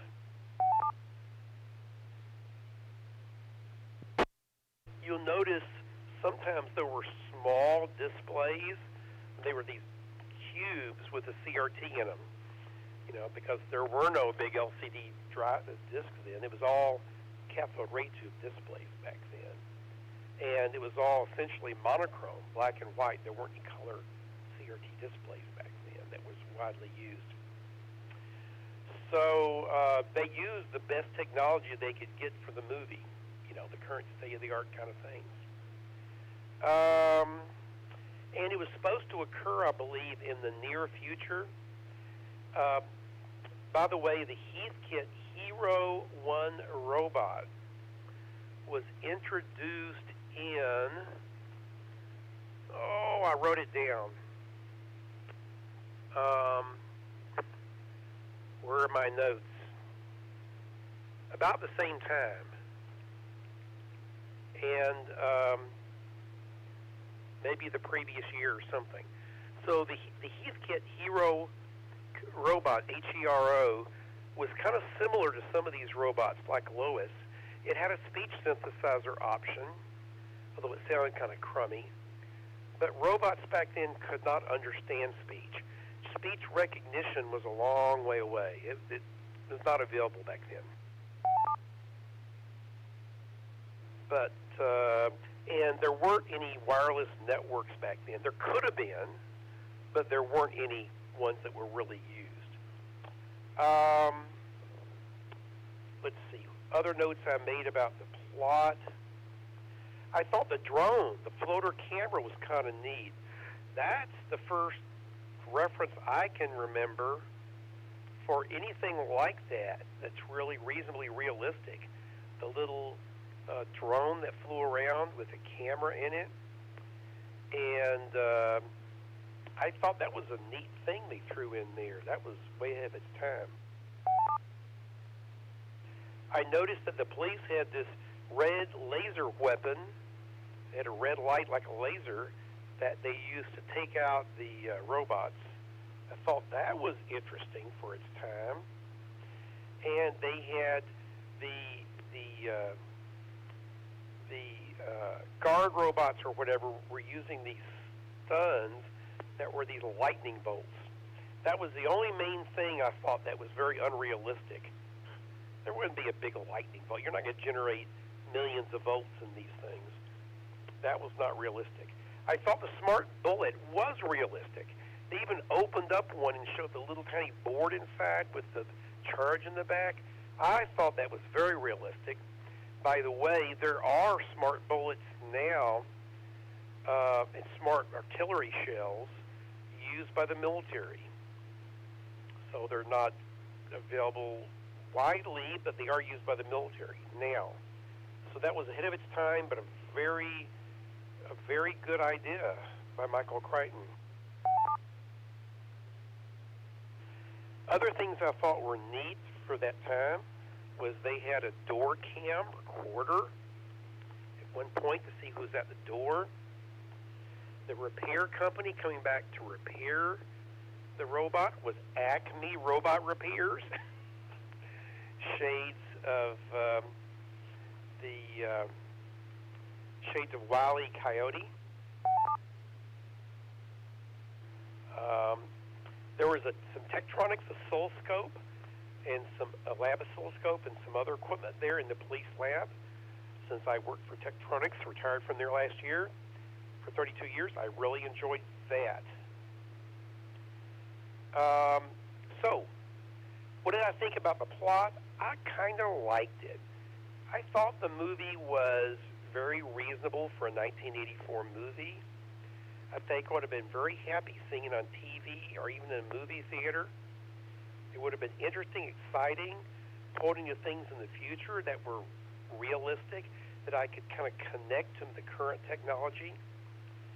And I thought it was okay. Also, did you know they had a bunch of Mercury Topaz police cars? They must have made a deal with Ford Motor Company. Okay, let's move ahead now. Do any of the visiting people like Chuck, Josh, Billy, or Joe want to make any comments? Or are there any additional check-ins? This is Afterglow, N5BB. Go ahead. This is Alpha Delta 5 Sierra Echo. Go ahead, Chuck. I quite often listen to the Afterglow. Don't always check in. And I wanted to thank the group for a recommendation. There was such high reviews a few weeks back of Fire Maidens from Outer Space that I went out and rented the movie and watched it based on everyone's recommendation there. And it was probably the worst $1.95 I've ever spent on Amazon, and I just wanted to thank the group.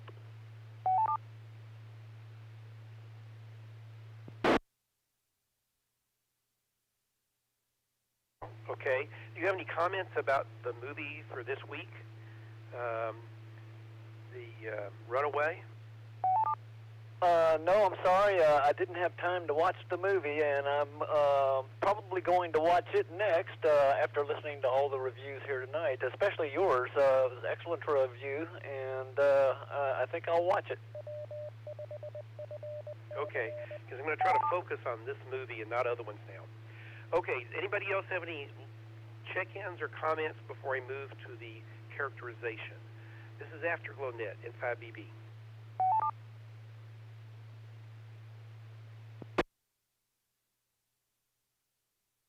Okay, time for characterization. James, KG5PMN. What do you think about the characterization and the acting? This is N5BB, AfterglowNet.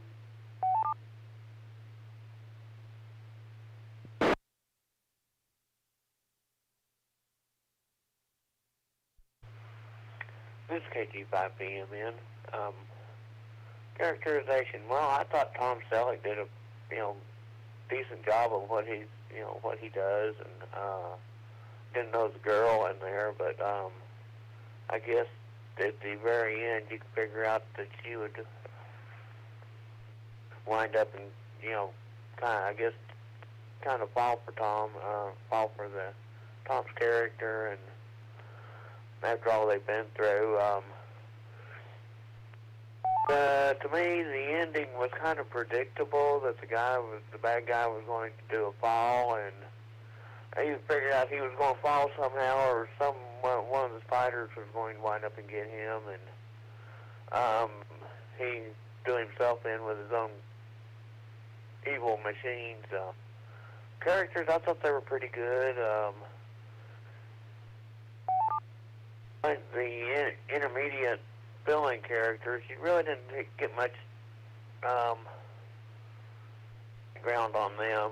They were just kind of fill in, and they only had really three main characters as far as I'm concerned: Tom Selleck, the girl, and the bad guy, and the rest were just kind of fill in.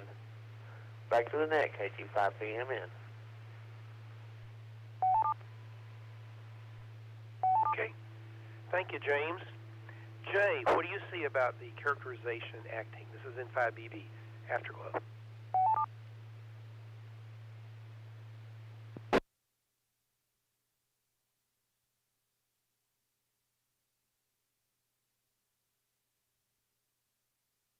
This is KG5BZW. Well, it's a police show plot, so you're not going to get that much. I don't know. I like some of the police officers. I like the chief. Maybe I got something about George Bailey. I think that's his name. I think I might have seen him in something before, or maybe I saw it. It's really possible I've for itself.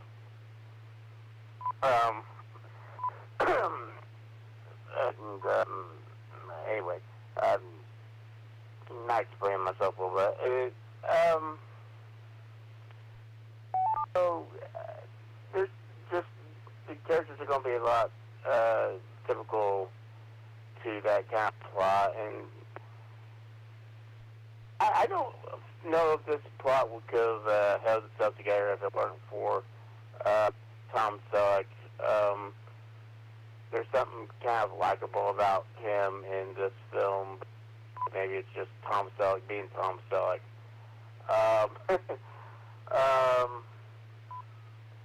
Because of the police officer, Thompson, whatever Kirstie Alley's character was, and a few of the other police officers, Stan, what's his name? Stan Flaw or something. I kind of like him. But again, it's not like these guys, change that much or anything.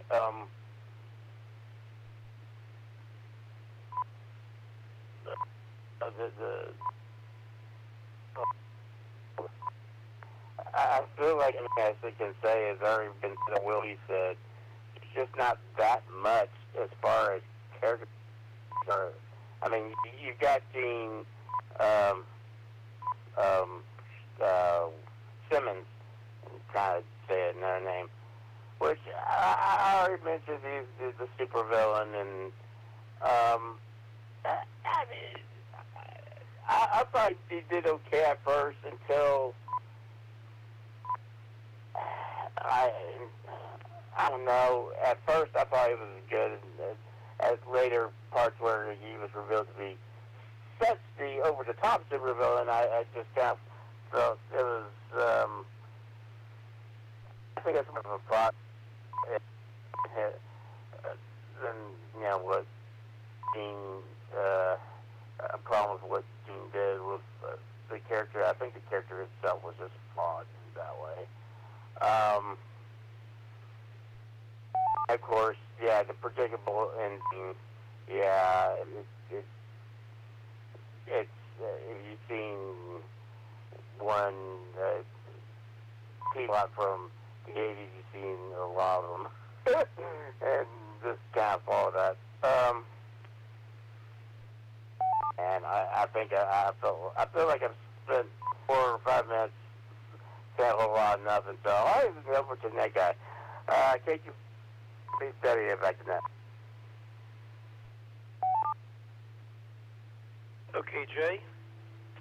Now let's continue. Sean, KB9SOK. What do you think about the plot? This is the Afterglow movie net in 5BB.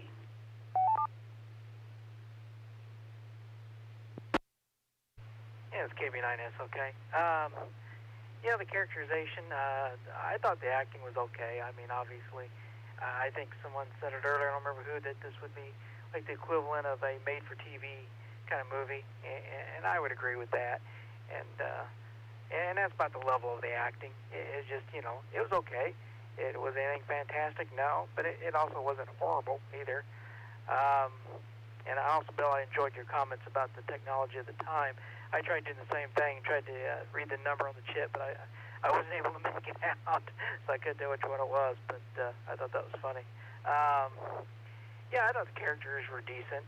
Like I said, they were just kind of average characters, but, you know, obviously the focus was Tom Selleck, of course, his character, and he's the only one we really ever found out much about his background. The other characters we really don't know anything about. I do think the police chief was a little over the top, and I think a few of the other characters were maybe over the top as well, like the villain. But that was pretty typical for movies of that time frame. That was just, you know, how they were. And yeah, I guess if you do kind of compare this thing to you know, other movies that Michael had made, then yeah, I guess I got to kind of agree with you on that. This is probably not his strongest showing. Yeah, but that's a good solid point. But yeah, it was still okay. I still enjoyed it. Yeah, I think one of the characters, in some respects, is just even the technology. So that's, yeah, I think that's obviously a big part of this movie. Yeah, I really don't have much else to say. Back to net control. KB9SOK. Very good. Frank? Sean. I'm one off here. Thank you very much. Frank, KG5's Zombies Need Jobs. What'd you think about the characterization and the acting here? And the directing, characterization, acting, directing, things like that. This is in 5BB, Afterglow Net. This is Kilo Golf 5, Zombies Need Jobs. Well, you know, the characters, well, we had Tom Selleck in his absolute prime. You know, he was doing Magnum at the time, and quite honestly, he should have just played Magnum PI. He played kind of like a Diet Shasta version of Magnum. You know, he's afraid of heights, and I don't know, he's kind of wimpy. You know, that's not him. You know, maybe they could have spruced it up too. They should have brought in maybe some other characters from Magnum PI. You know, you could have had Higgins, TC, Rick, or Ice Pick. That would have been fun. And while you're at it, you know, you want a good robot from the era. Well, you could have got Murray Basinski in there with the robots, you know, from Riptide. Remember that show? Remember those guys who lived on the houseboat? Or maybe that was Simon and Simon. I mean, I don't know if they both lived on houseboats. It's been too long. But they had that cool old helicopter with the clown face on it or whatever. That was awesome. Anyways, they should have done something creative like that. So then you had Gene Simmons, Dr. Love himself. Well, that was definitely his best performance since Kiss Meets the Phantom of the Park. I can vouch for that one. So that was pretty solid, pretty maniacal, crazy Gene, Dr. Love. Then you had Kirstie Alley, who is just drunk out of her mind the whole movie. That was a train wreck. And, well, the robots, I guess, were characters in this, but to me they were like little toys. Like, they weren't really menacing, honestly. They were just like these little tracked robots that looked like you could step on them, you know, with a little mechanical arm there. You know, they should have made the robots like humanoid and like scary. You know, like really scary, like Terminator scary. That's what they should have done with this movie. You don't make these little toys that look like they came out of the toy section of Radio Shack. I mean, come on, that doesn't work. Ridiculous. Like you said, Bill, the cool thing is I give him credit. He predicted the drones. That I give points for the drones because he nailed that. That was actually pretty darn cool. And then you had Lois, aka Alexa. I laughed real hard when they were all peering over her as if she had been shot. And, oh, she's losing hydraulic fluid. She's gonna bleed out. Man, that was greatness. Anyway, that's all I got on the characters there. KG5ZNJ, back to you. Very good, Frank. Thank you. Next up is Tony, NT5TM. Tony, what say about the characterization, acting, directing, that kind of stuff? N5BB, Afterglow.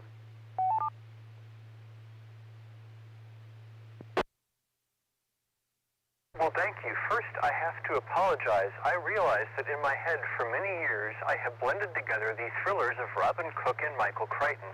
It was Robin Cook who wrote Coma and Fever and Contagion, although I know I'm not the only one, because I just today on Twitter saw someone refer to Contagion as a Michael Crichton thriller. So, oops, I have to disambiguate my brain there. My first observation that I think Tom Selleck was the famous person my father most wanted to look like. He wore his mustache the exact same way and even had that exact same pair of reading glasses, at least as far as I could tell by appearance. Inside the movie, yeah, the characters were surprisingly less awful than I expected. Gene Simmons was not very good, but all he was really supposed to do was glower at people and kind of tilt his head downward and look menacing, and he did that well. I mean, he's not an actor. He could have been a lot worse. I mean, if that had been me, I would have probably read all my lines in a funny voice to say, I'm an actor. See, look, I'm talking funny. So, you know, he could have been a lot worse. And that's true of most of them. There was a lot of overacting and whatnot, and they were all stock characters, but it could have been worse. They were, as others have said, a good made-for-TV cast with a good level of made-for-TV movie acting.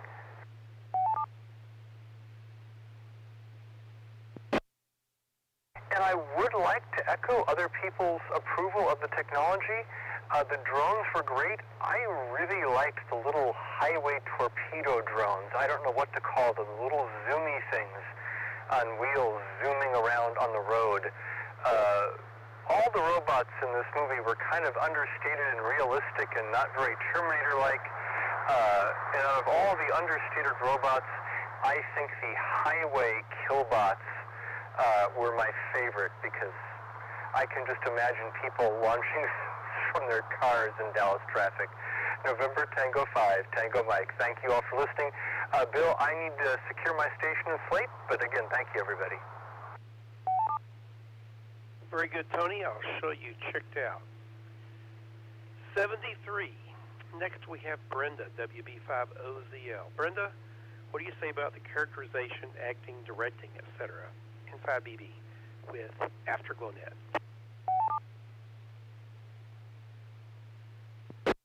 Thank you. This is WB5OZL. Well, you know, Tom Selleck is Tom Selleck. You know, he's made a career out of being Tom Selleck, and mostly always plays the same character, but that's okay. We like to watch it. He's just so very likable and affable and well, dare I say, cute. But Gene Simmons was pretty good. Cynthia, can't remember her name, the blonde, the partner. She, I never heard of her, but I looked her up. And she originally was a dancer, and she was in movies like Dirty Dancing and Flashdance. And this was her first foray into just straight acting. Then she got married to singer Richard Marx, had 3 kids, and quit acting so she could raise her family. They're not married anymore. So, excuse me.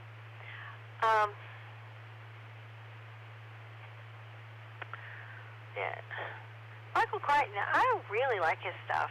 I've read a lot of his books and seen a lot of his movies, but I don't think this was his best work.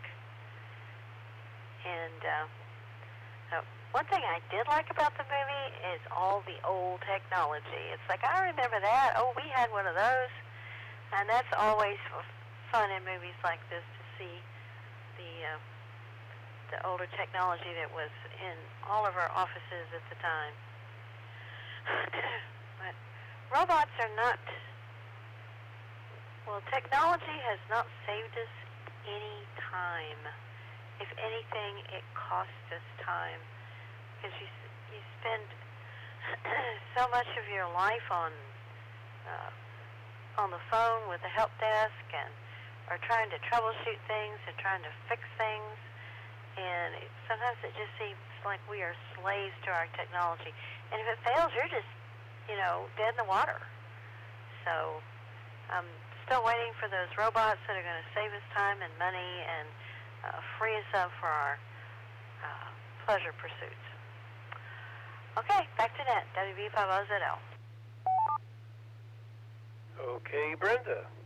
Next up is Tom, KE5ICX. Tom, what to say about the characterization, the acting, the direction, things like that? N5BB, TechNet, AftergloNet.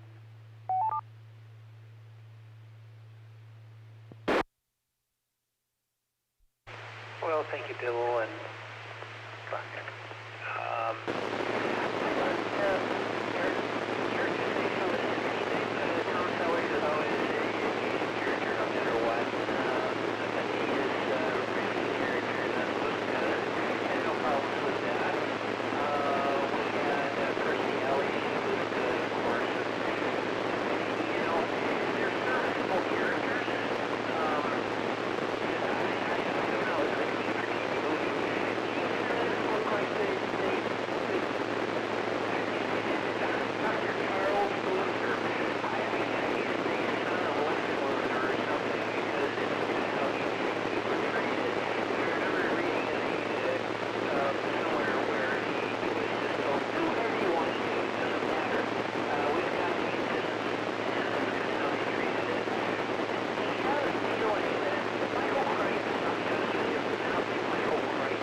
he would leave. He'd go outside and smoke or do whatever it is Michael Crichton does when he has downtime or had downtime. And he did not want to see them because I have a feeling he thinks that this upstaged the rest of the movie, and I would somewhat agree with him with that. There's just something about that was just kind of not quite right. It was okay, just like the cast said. It was okay. Chief of Police G.W. Bailey, I guess it was, the guy that was also in Police Academy, he did fine. He played his best Police Academy. Now let me put this into perspective a little bit. A lot of times great ideas always come about at the same time, or at least similar ideas. And Terminator had come out that same year. I think Star Trek 3 was out at that time, and Kirstie Alley wasn't in it because she was in this movie. So, you know, you got that. You got 2 science fiction thrillers. There was one more, I can't think what it was, that was out. 3 science fiction thrillers. And maybe if Runaway had come out maybe in 1983, it may have been more memorable than what it was.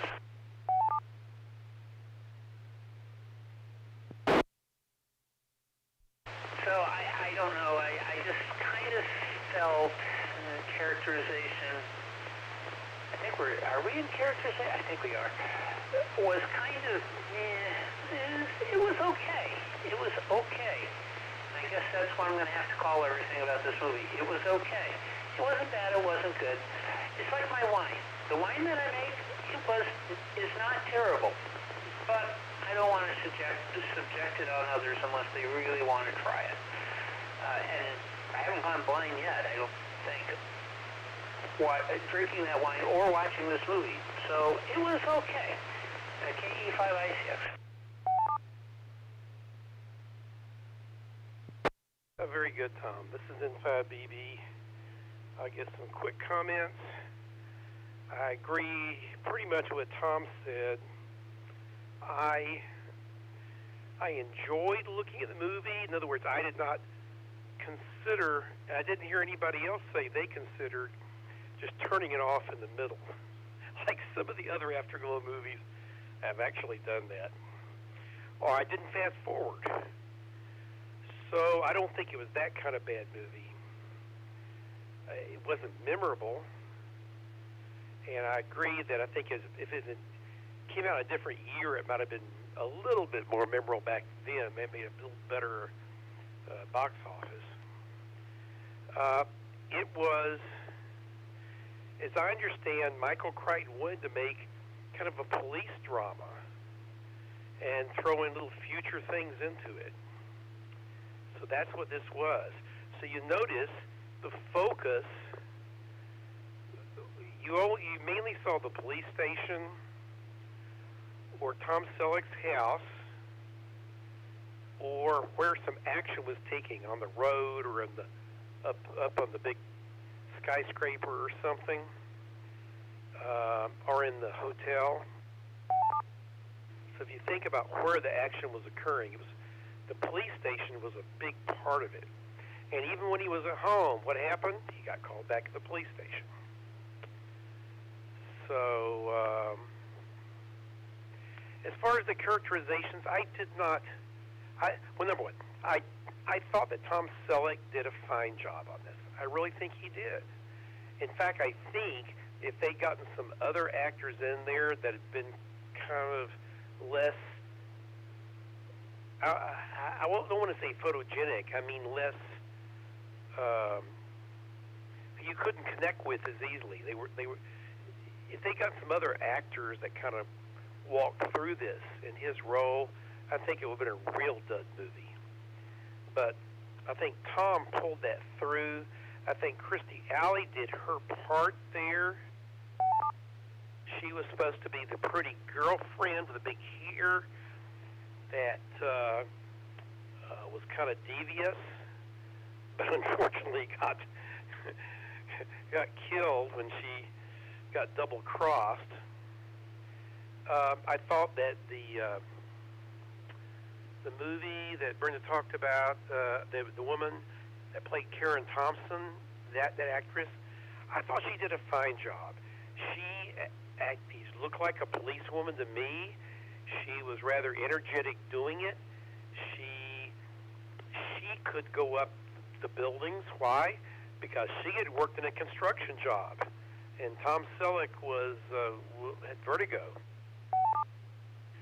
So I thought that was kind of an interesting twist there, and I liked that twist, actually, that Tom Selleck was scared of heights. I liked that in there. It was kind of like the flashing lights in the Andromeda Strain, you know. The actress, had a epileptic kind of seizure thing because of the flashing red light.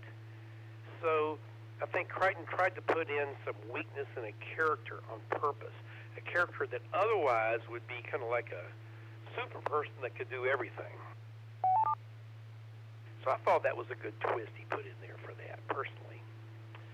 I thought that let's see, what was the actor's name? Stan Shaw in the police. He played Marvin, who was the policeman that was the forensic person that took apart the computers and used the soldering iron and everything.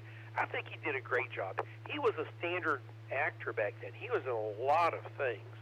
If you look him up, Stan Shaw, he was over a lot of stuff. And I think he did a solid job in that. So, I thought the boy did okay job for the little he had to do.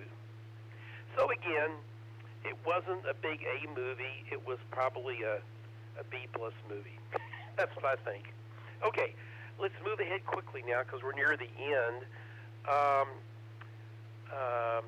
Does anybody, I'll just throw it out. Does anybody want to make a comment about special effects or music? We've already had some comments about the music. But does anybody want to make a comment about special effects or things of that nature or music? This is N5BB Afterglow.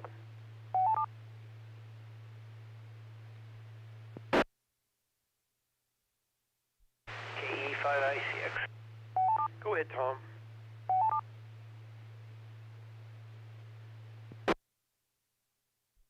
All right, thank you. Special effects, not so special, although there were a few scenes. I loved the elevator thing was kind of fun, and the Radio Shack spiders were pretty good with the acid injector was almost unintentionally funny. I found that kind of fun. But the thing that was just amazing to me is I am a huge Jerry Goldsmith fan. The first album I bought wasn't the Beatles, it was Jerry Goldsmith's Band. And I had listened to his stuff for years and didn't realize that it was him. But that was the music that turned me on to him, and I have tons of his scores. I do not have the score, nor will I buy the score. It was just not good. And he's done electronic scores. He's done atonal scores. Done some fantastic ones. I think the director said, give me Jerry Goldsmith, we're going to do this. Oh, that'd be Michael Crichton. I got money. But, and so Jerry just took the suitcase of money, put it in the back of his car, wrote up this simplistic score, which I did not like. And then that was it. That was the end of it. That's what I saw. So it's one of those films where you go, the music could have been better, and I hate to say that because Jerry Goldsmith, my hero, my favorite composer of all time, with music. So there you got it. That's it for me. KE5ICX. Okay. Yeah, along the way, various of us have talked about what the robots look like. And I talked about the shock, the lightning bolt kind of effect, which I thought it was done well. I just thought it was very unreasonable to think that it would be possible to do that. But I think the way it was done was fine. And I personally think the other effects were okay, such as there were. Does anybody else have any comments about music, special effects, direction, things of that nature? N5BB, AftergloNet.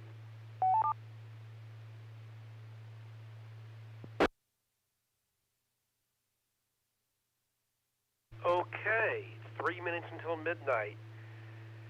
So before we reach the bewitching hour, does anybody have any other final comments about this flick? It doesn't look like it was hated so much as kind of a, okay, we watched it. It's kind of like watching TV. Yeah, you made it through it. Would you record that episode and play it back again? No. But, yeah, it was okay. I think that's what most of us thought about this. So, any other final comments before we close the net down? This is AftergloNet, N5BB Net Control.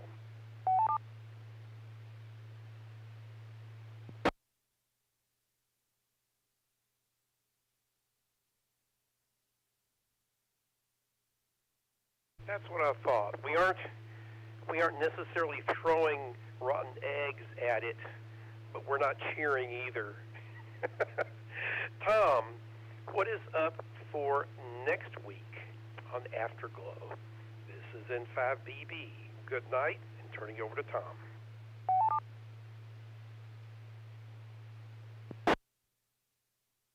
Well, thank you, Bill. And yes, we have another robot movie.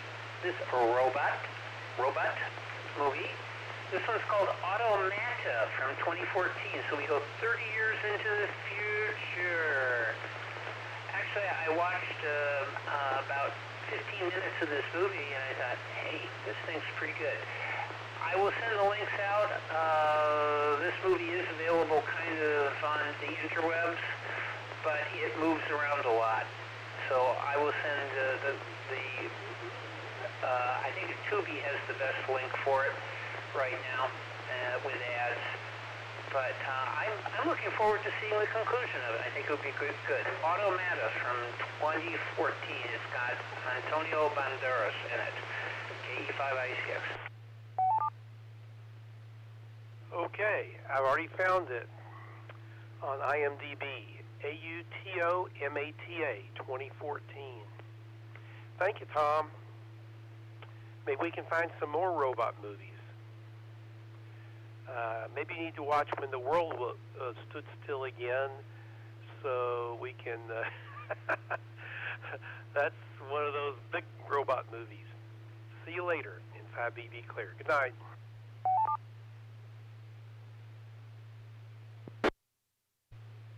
Elvis has left the building. I misspoke. When the Earth Stood Still in 5BB Clear.